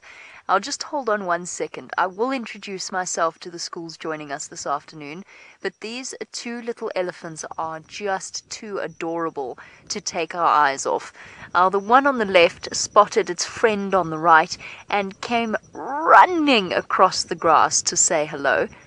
I thought they were going to start tumbling and playing with each other, and it seems as though for now it's a little period of getting to know each other first. That was too sweet for words. Our very warm welcome to the schools joining us. Noelle mentioned that we were still on Djuma. That's because James and I have a very similar name. Excuse me. So my name is Jamie. Let's try that again. And this afternoon, Manu is on camera with me. Manu's highly amused that I can't speak this afternoon. And we're not in South Africa. We are in Kenya. So we're in a place called the Masai Mara of Kenya, which is also a protected wilderness area. So you actually get to go on safari in 2 different countries. Now, don't forget to send through any questions that you have to ask about the amazing animals that we're watching. Now, it's evening here in Kenya, and there's some dark storm clouds building. in the background, but dark and cool weather actually is one of the best types of weather to watch elephants in. And the reason I say that is because they are a lot more energetic, they're not too hot, and they're happy, I think. I think elephants really enjoy this sort of weather.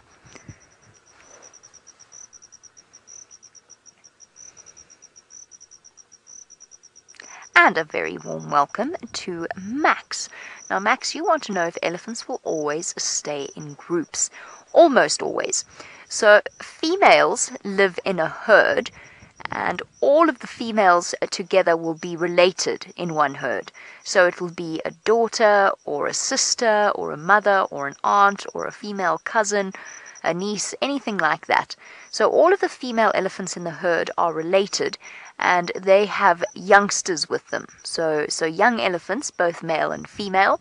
But once a male elephant reaches puberty, so once he reaches sexual maturity around 13 to 15 years old, possibly even a bit older, he will actually leave the herd, and usually he will go off and find the company of other young males, but sometimes male elephants do spend time on their own, particularly as they get older. So while you'd usually find elephants in groups, they're highly social creatures. I mean, look at these two little ones, bonding together, best friends. So while normally you find elephants in groups, not always. And we often see older males all by themselves, just enjoying their own company and peace and solitude. But elephants are highly, highly complex creatures, and they have brains that are very well developed when it comes to emotions and bonds between the various family members, which is really, I find, quite special.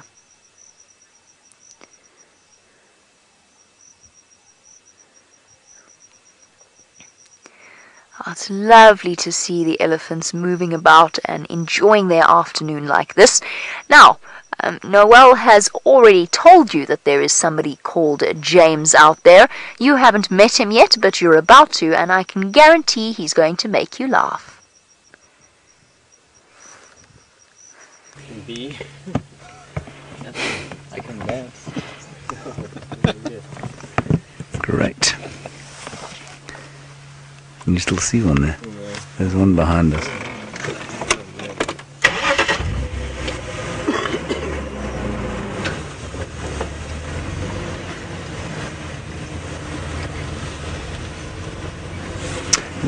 Right, hello everybody. Lovely to have all of you at school on board with us here in Africa. We had a kudu over there and he was standing on a termite mound. She was standing on a termite mound. There she is over there. Can you see her there, Fergus? My name is James, and you can ask me any questions you like, of course, just like you have with Jamie and with Noel. And all you do is ask a teacher the question, and then she will send it through magically to us via the internet. Something absolutely unfathomable about that you are sitting in your classrooms in the US, and here you are on safari with us in South Africa. Now, I know you're studying habitats, and you can possibly see here that the habitat is very different from the one that you've been looking at with Jamie. There, it's more open grasslands, what we call savanna, and here in South Africa we have what we call woodland, and you can see there are quite a lot more trees than you'd find in a place like the Masai Mara where Jamie is. And you, funnily enough, don't find kudu living down there, and that's because they like this sort of habitat, and they prefer to live in woodland because A, it gives them protection from predators, and B, of course, they are browsers, which means they eat the leaves of trees. They prefer to eat the leaves of trees rather than grass leaves. The only other person I have to introduce to you today is Fergus, who is on camera. That's him saluting to you. And anyway, our plan today is going to be to go around here. We're looking for some lion tracks. I'm not sure where the lions have gone. My friend Herbert is on foot. Yes, that's what I said. He's walking around trying to find the lions. So with any luck, he will find them. Okay, sun's in my eyes. Let's keep going and see what we can find around the corner. The kudu is the biggest antelope that we find in this area, and it's quite close relative. The eland is the biggest antelope that you find in the Masai Mara. and they are substantially larger. So a big male kudu probably weighs about 270 kilograms or so. So if you multiply that by 2.2, we get to roughly, say, 550 to 560 pounds. Lily, you want to know what my favourite animal is? Well, there are lots of different animals that I love very much, but the favourite at the moment for me is the wild dogs. Now, you've already seen those, of course, with Noelle. She got out of camp first, which meant she got to go to them before I did, which is very lucky for her. And I like them because, you know what, they're a little bit like us, in that they look after their sick ones and their injured ones. And there are very few animals out here that do that. If a lion gets sick in a pride, for example, the other lions will just leave it. They won't feed it, they won't wait for it, they won't come and look after it. But wild dogs are a bit different. And so I suppose I enjoy them because they're just a bit more like us as human beings. That's a good question. Oh, we've got some special sounds up here. Just listen. You hear that? Now you might be able to hear that there are two groups of birds calling here. There they are. They are called green woodhoopus. And what they're doing, you see them waving their tails like that? That's a very special behavior called flag waving. And they're calling to the other group of green woodhoopus that's doing exactly the same thing, a little way off, as a way of telling the others, don't come near here, this is our place. It's a little bit like two gangs in a neighborhood shouting at each other and standing on their borderlines saying, you guys don't come here, this is our turf. Exactly like that, except without the guns and knives, of course. Okay, those are called green woodhoopus. Let's carry on going. See what else we can find around the corner. It's quite hot here, about 29 degrees Celsius or so, which is I think 85 degrees Fahrenheit, that's right. And so we're hoping to find a little bit more activity as it starts to get a bit cooler. Harmony, you say, are we going to see giraffe? Harmony, we never really know what we're going to see. Yes, it's possible we could see giraffe both here and in the Masai Mara. Slightly different giraffe species that we see in both places. Whoops. And so yes, maybe if we're very lucky, we'll see some giraffe, Harmony. Down here we get what's known as the southern giraffe. And up in Kenya, where Jamie is, that's where you get the Masai giraffe. And, well, they look pretty similar. Masai giraffe just got slightly different shaped patches. Now, I'm just going to show you quickly. If we look around the corner here, we can see quite a lot of cloud building. Alright, I think before we do that, let's go back to the Masai Mara and find out from Jamie what kind of feathered friends she has to show you. Well, the feathered friend I really wanted to show you has just fluttered out of the tree and gone down onto the ground, and now it's hidden behind that bush, and you can just see movement. There's a heron there as well, but there we go, that's what we're looking at. We're looking at a family of ground hornbill. So this is the southern ground hornbill. It's a really, really big bird, around about the size of a turkey. There we go, hopping up onto the branch now. We can see it a little bit more clearly. They are very far away, but they are spectacularly beautiful birds, I think anyway. And what we've got here is a male and a female feeding a baby. So the one in the middle is actually a young ground hornbill, and it's begging for food from its parents. And the parents are hopping around trying to catch it something. Interesting behavior. But unfortunately they are really far away, so it's difficult for us to see. But this is a very special bird, and it's quite an endangered bird. And one of the big reasons why it's endangered is because it takes the birds so long to actually raise their chicks, and for those chicks to get big enough to have chicks of their own. Here we go, there's the little one, jumping up onto the tree and then begging from one of the adults. There you go, you can see it's feeding it. Now, Aaliyah, you want to know what birds eat. Well, different birds eat different things. So the ground hornbills have got really, really big bills, and they feed on things like big insects, snakes, tortoises, and slugs and snails. Anything like that they can catch and crush with their beak, they will eat. So that's what forms the menu of the ground hornbill, but different birds eat different things. So you get seed eaters that will feed on the grass seeds, little waxbills, for example. Very similar to finches. Maybe you've seen finches before. And you get birds that will eat caterpillars, particularly caterpillars. Some are experts at catching insects in flight, like bee eaters, for example. And some birds will eat things like fish. Some birds will eat bigger animals, like rodents. So an owl will eat a rodent or a hare, and so will eagles. And then you get a special eagle called a fish eagle. A fish eagle eats fish. It catches, it swoops down into the rivers, and it pulls up fish from below the surface. So birds are adapted to eat different things. And the amazing thing is that the shape of their beak can tell you what they eat. Now, Annabelle, you want to know what is the bird's predator. Now, in the case of the ground hornbill, the biggest predator is actually, well, the biggest threat to ground hornbill is actually people, because we are constantly reducing their habitat. But if they have small chicks, then another bird could be a danger to that small chick, because the chicks live in holes in the tree and they can't fly before they have their proper adult feathers.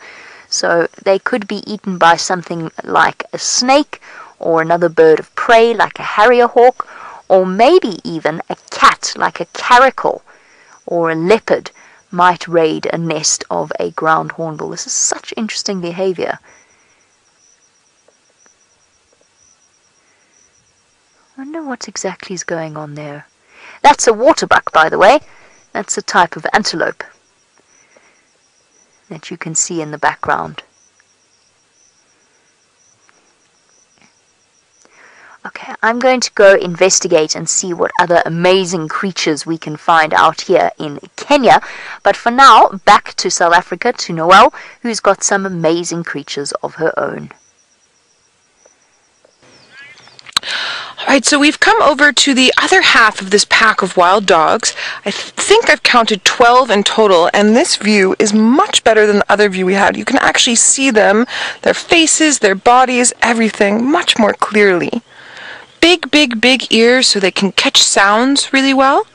They make this interesting noise when they're contact calling each other. So a contact call is when they lose each other, possibly while hunting. They go, put their mouths close to the ground and go, whoo, whoo, and then it magnifies off the ground, and then they catch that sound with their big, beautiful ears. It's also a way for them to hear anything that might be approaching, whether that's something they can eat or possibly something that could harm them, like a lion. Cheetahs and wild dogs don't get on. Lions and wild dogs don't get on. Leopard and wild dogs don't get on. Spotted hyena and wild dogs don't get on.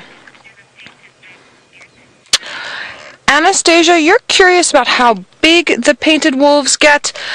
So Anastasia, I would say that they're probably a small Alsatian or a small German Shepherd. That would be the best way I know how to describe them to you all. Shorter hair, more like a Belgian Shepherd. So a short-haired German Shepherd. I'm trying to think if there's another size way to describe them. That's the best one I can give you, Anastasia. Maybe also the back size is sort of similar to a Labrador, but they're not chunky like a Lab. Cadence, you're curious if they chase anything. They do, Cadence. They chase their prey. So the way that wild dogs hunt is by either tiring their prey out, by chasing it down until it cannot run anymore, or they run it into something like a thicket of trees, or they just run a little bit faster than their prey can, depending on the scenario that they're in. Now, what's interesting about their chasing abilities is that they do not have claws like like cats. Cats' claws get stuck into the prey's body, which helps them bring it down. The wild dogs have claws like your domesticated dog, so they're not stuck in there at all. They would just sort of slide off, so they nip around the stomach, and then they get the stomach, and then it opens up, and then the animal pretty much dies from shock right away. Something like a lion takes a lot longer to kill their prey. So they're very quick. It's messy, but it's very, very quick. All right, I believe James has something very large to show you, so let's head on over to him and see what it is.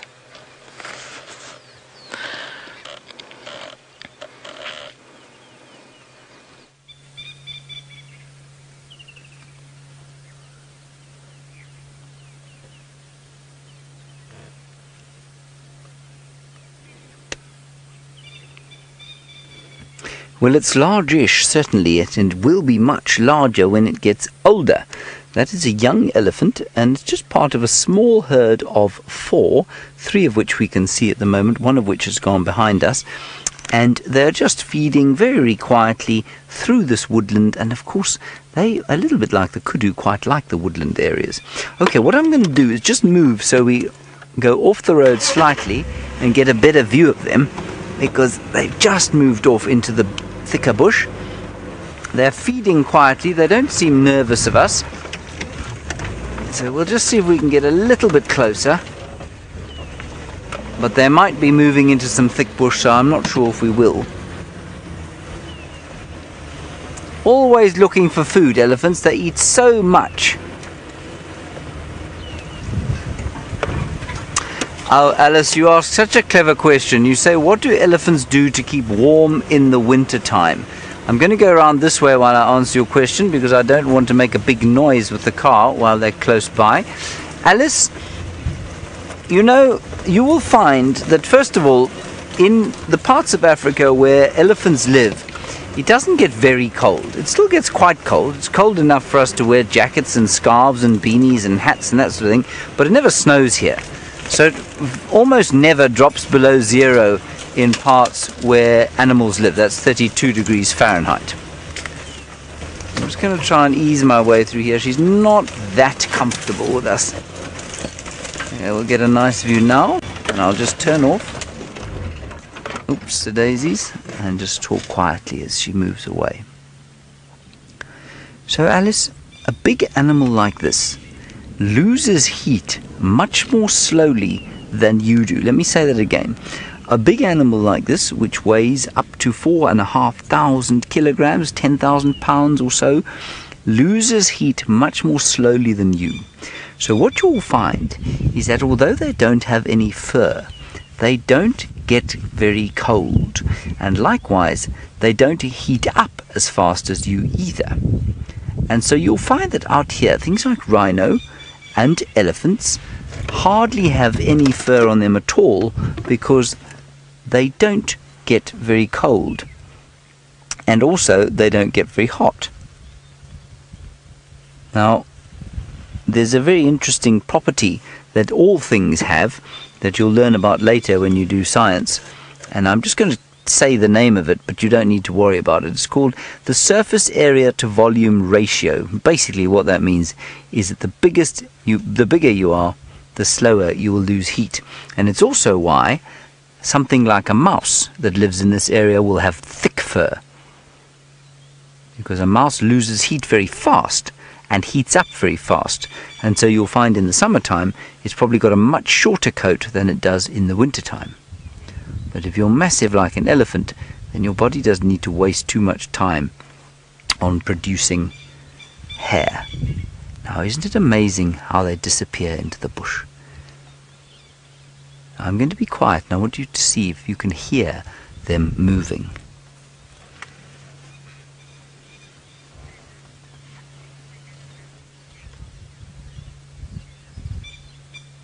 Isn't that amazing? Such a huge animal, you can't even hear it moving through the bush here. It moves more quietly than you or I could. Now, Bella, you're wondering if they stay out all night. Now, my question to you, Bella, is where do you think they would go? Of course they stay out all night here. All the animals have to stay out all night here, Bella. This is a game reserve, which means that there are no shelters or stables or paddocks that they can come back to in the night time. This is where they live. It's just like Yellowstone National Park or Yosemite National Park there. The elk and the wolves and bears and bison, they don't come in the night time.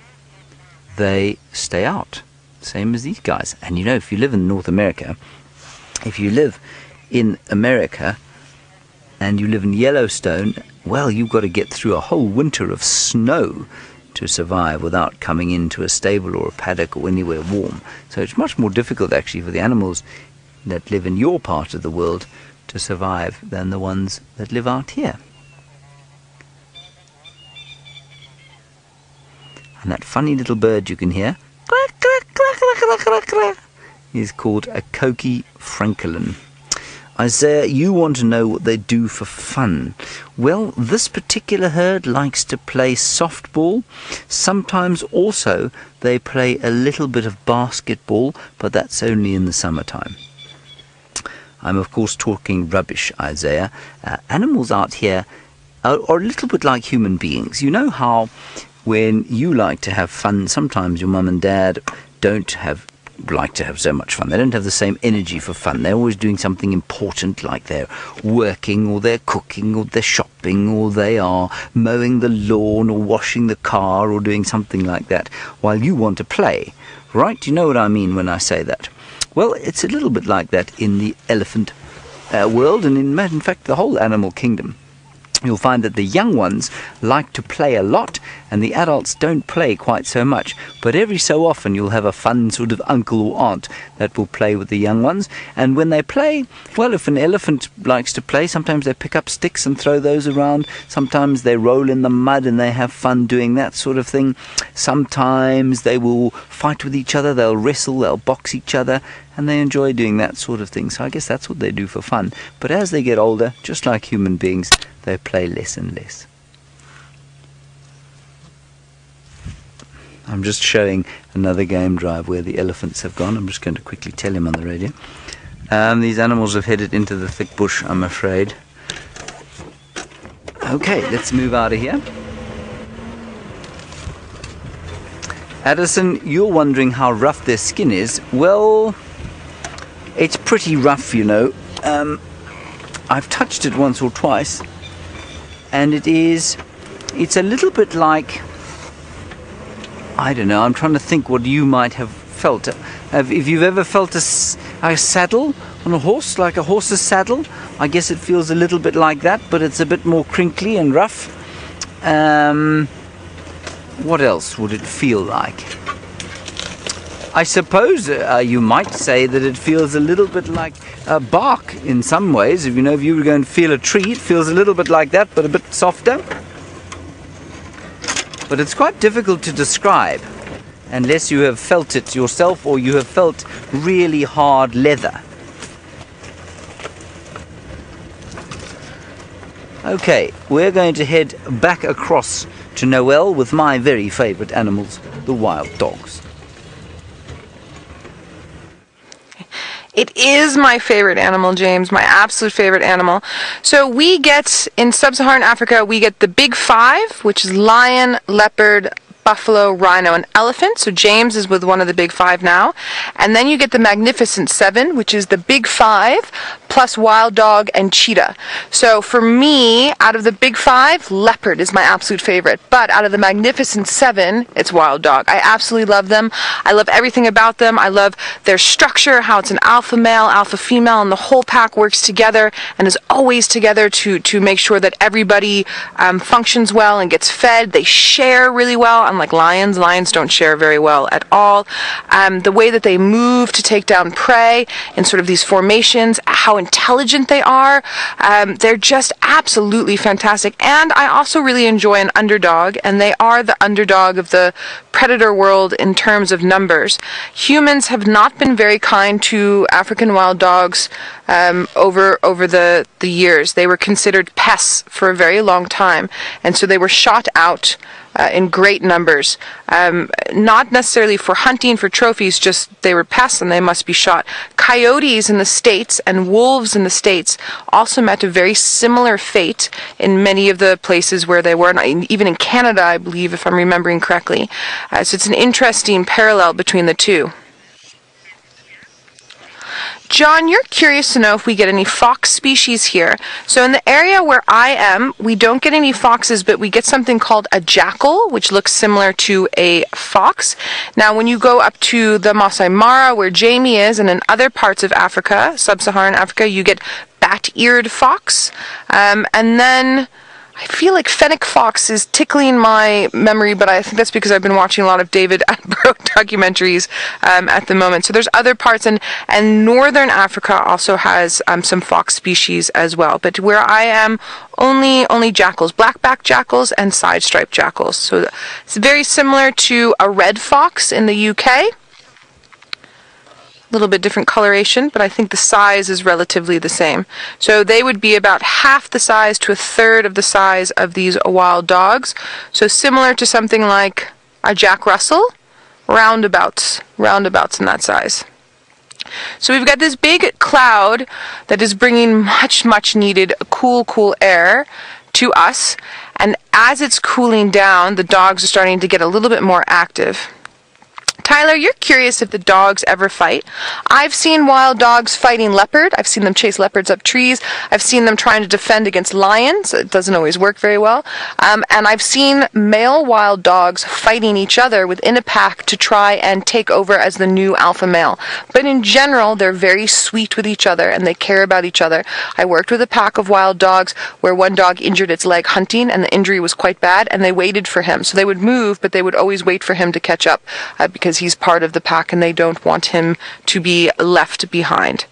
They're much nicer to each other than lions are.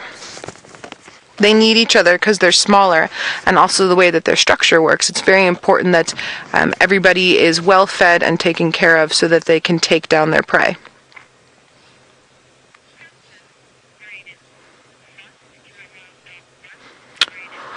Ooh, Braden. Okay, so Braden, I have followed wild dogs before where they were busy hunting and was driving my car at, well, I of course, is going to be repeated. I'm on live TV, but I was doing a speed that we don't normally do with guests. I'm just busy getting my calculator out so that I can try and tell you in miles. So with these guests, and I was determined not to lose them, and these guests had been on safari for 15 years and had never, ever seen a wild dog before, and a hunt with a wild dog is absolutely fantastic. So I was doing about 65 kilometers an hour with these dogs, which would be, sorry, just give me a second. Maybe let's watch the dogs while I'm busy trying to do this conversion to miles. Would be about 40 miles an hour. All right, so that's pretty fast. Pretty fast.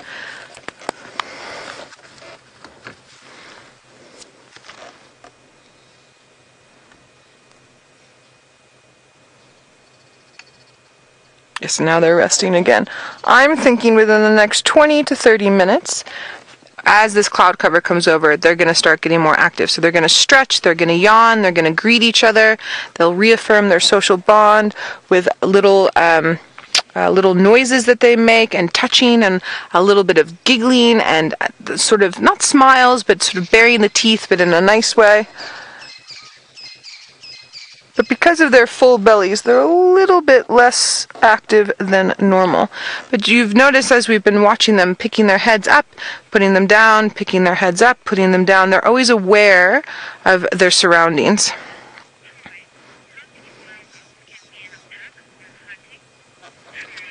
Troy, you're curious to know how many dogs can be in a wild... Sorry, Troy. How many wild dogs can be in a pack whilst hunting?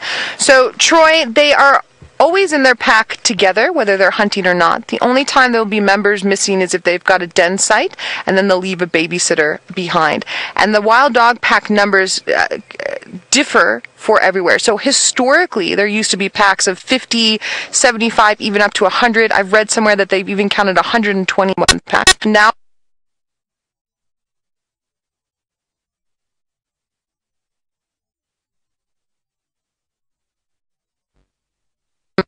up to sort of 15, 20. The biggest pack I've ever seen is 40 in number, and they can stay larger as long as there's enough food and enough space for them to move in. They need a lot of space.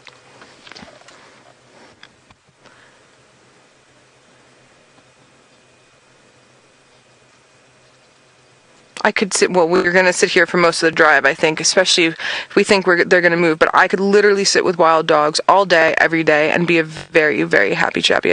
It's just, the thrill of them, I know they're sleeping right now, but the thrill of them is beyond, I can't even begin to explain to you how lucky you all are to be seeing these dogs. I mean, there's just so few of them left, and it's such a rare sighting to have.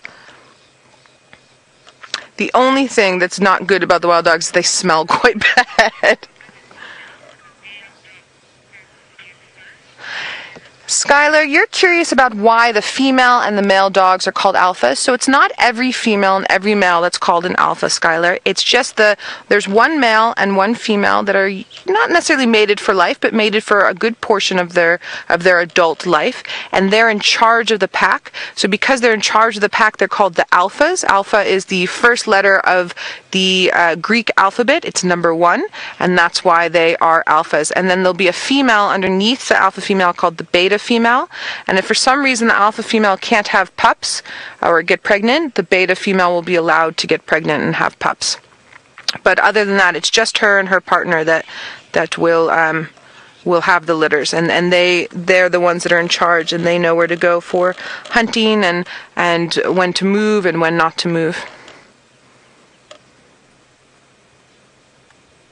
So there's another vehicle that's going to come and join us from one of the lodges that's here. So they could hear this vehicle coming, so they picked their heads up and looked around and listened. While we're busy waiting for them to get moving, let's head back to James, who's busy bumbling around looking for something amazing to show you. Well, I am bumbling a little bit trying to find something to show you. I saw something leaping through the bushes here, but it seems to have disappeared. Alright, now let's have a little look outside of the car here. I'm just going to pick a branch and then I'll bring it back.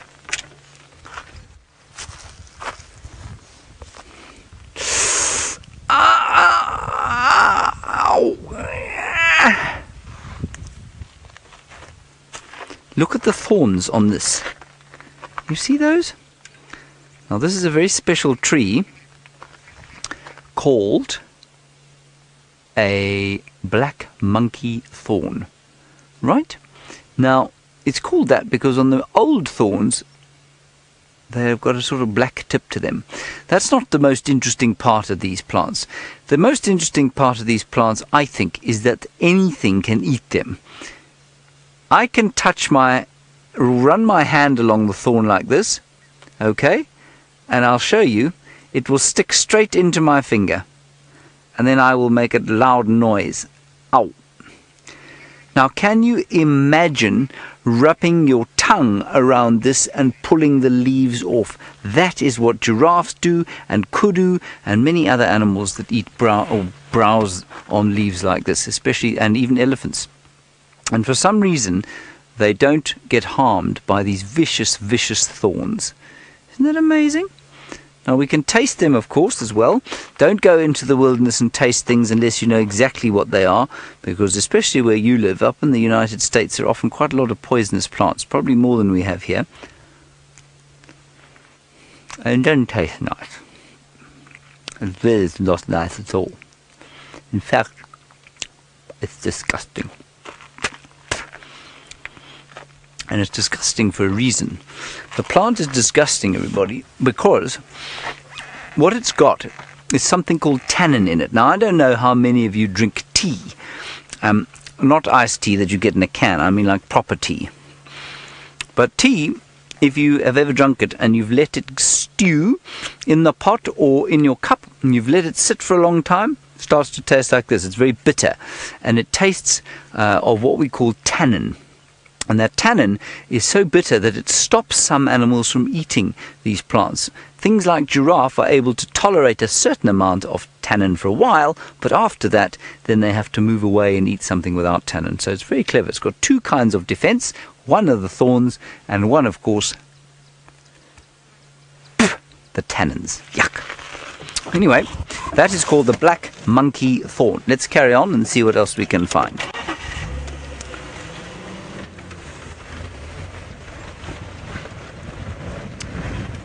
It really is not very nice at all.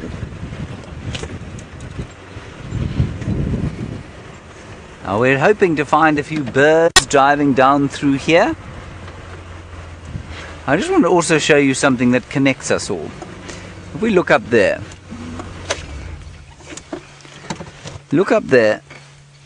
and you see the moon. Well, you will see the moon shortly. There it is. Now that moon, if you go out tonight, and you may even go out, tonight, go out and have a look, and you'll see that it looks almost identical where you are in your part of the world. And what that shows us all, of course, is that we're all on this planet together. I think it's a connection that you and I have, that we can all see the moon from all parts of the world. Isn't that nice? That's just wonderful. Now, we had a question there about safety that I think came from, is it Lily or Lulu? Or Lily or Luli or... yes? No? It'll come back to me. Anyway, you say, what do we do to keep safe? Well, the thing with being safe in the wilderness is knowing what you're doing. So we are trained, very well trained, in some ways, to stay safe out here. Now, let's pretend that those animals there are lions, which they are not, of course. They are impala. And they are the most common antelope that we get here. And they are not interested in trying to attack us, okay? They are only interested in staying safe themselves. And the same thing goes for the lions and the elephants and the leopards and the wild dogs. Everything out here wants to stay safe, and they see us as human beings as predators. Now, I know that's very difficult to believe. It's difficult to believe that a lion could be afraid of a human being and an elephant could be afraid of a human being, but they are.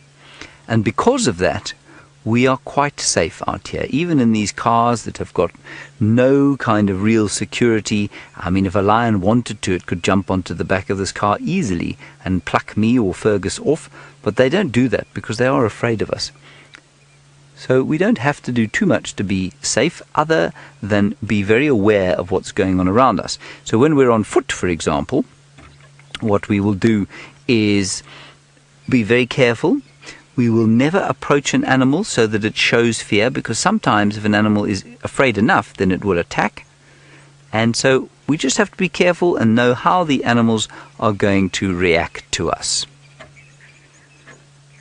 Cameron, very good question. What is the most deadly animal in Africa? I bet that the two answers I'm going to give you are going to surprise you hugely. The animal that kills the most creatures in Africa is, of course, the human being. Now, I know Jamie was talking about the ground hornbills and the fact that the greatest threat to their survival is human beings. Well, the greatest threat to any animal's survival is the human being. We are a tremendous predator. We are a waster. We waste a lot of the things that we have, a lot of our resources, and every single thing out here, from a tree to an impala, to a lion, to an elephant, to a bateleur eagle, to a ground hornbill, needs to be afraid of us because we're not very good at looking after the world that we live in. The second most deadly animal, and this is also going to surprise you, is a mosquito. Can you believe that? The Anopheles mosquito is the most deadly insect that we get out here because it gives people malaria. And malaria, believe it or not, in this day and age, in 2017, still kills more people than any other disease in Africa. Isn't that amazing? And in other parts of the world too. So the mosquito is more deadly than anything else. The most deadly mammal would be a hippo. They kill more people than anyone else in the world, but you really got to be very unlucky to be killed by a hippo. I mean, you've actually got, and this is real, this is a true statistic, you've got more chance of being killed by a cow in the United States than you have by a mammal here in Africa. Isn't that astounding? Now, we had another question from Alice about why impala have got horns. Well, the reason they've got horns is quite interesting. You can see, these are all males. Some of the one at the back is a little bit older than the ones in the front. You can see their horns are a different size, they just grow bigger. But what's interesting is that the females don't have horns. So you have to ask yourself the question, if the males need horns, why don't the females need horns? And the answer is that the males fight with each other.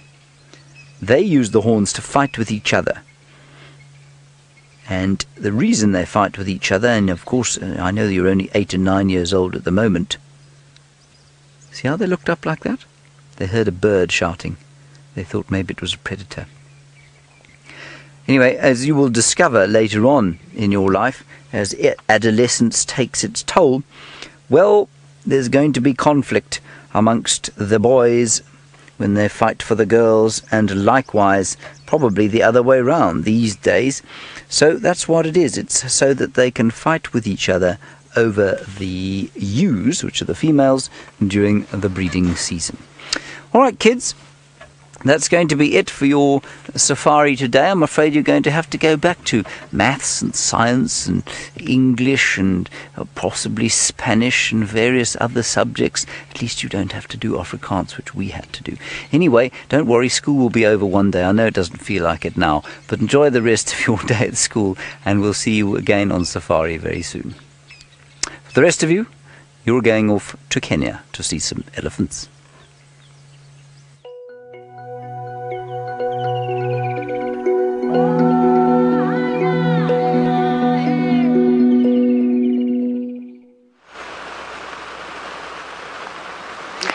And back to our regular sunset safari, and I've got to warn you all that the next few segments from Brent and myself might be a little intense. Get it?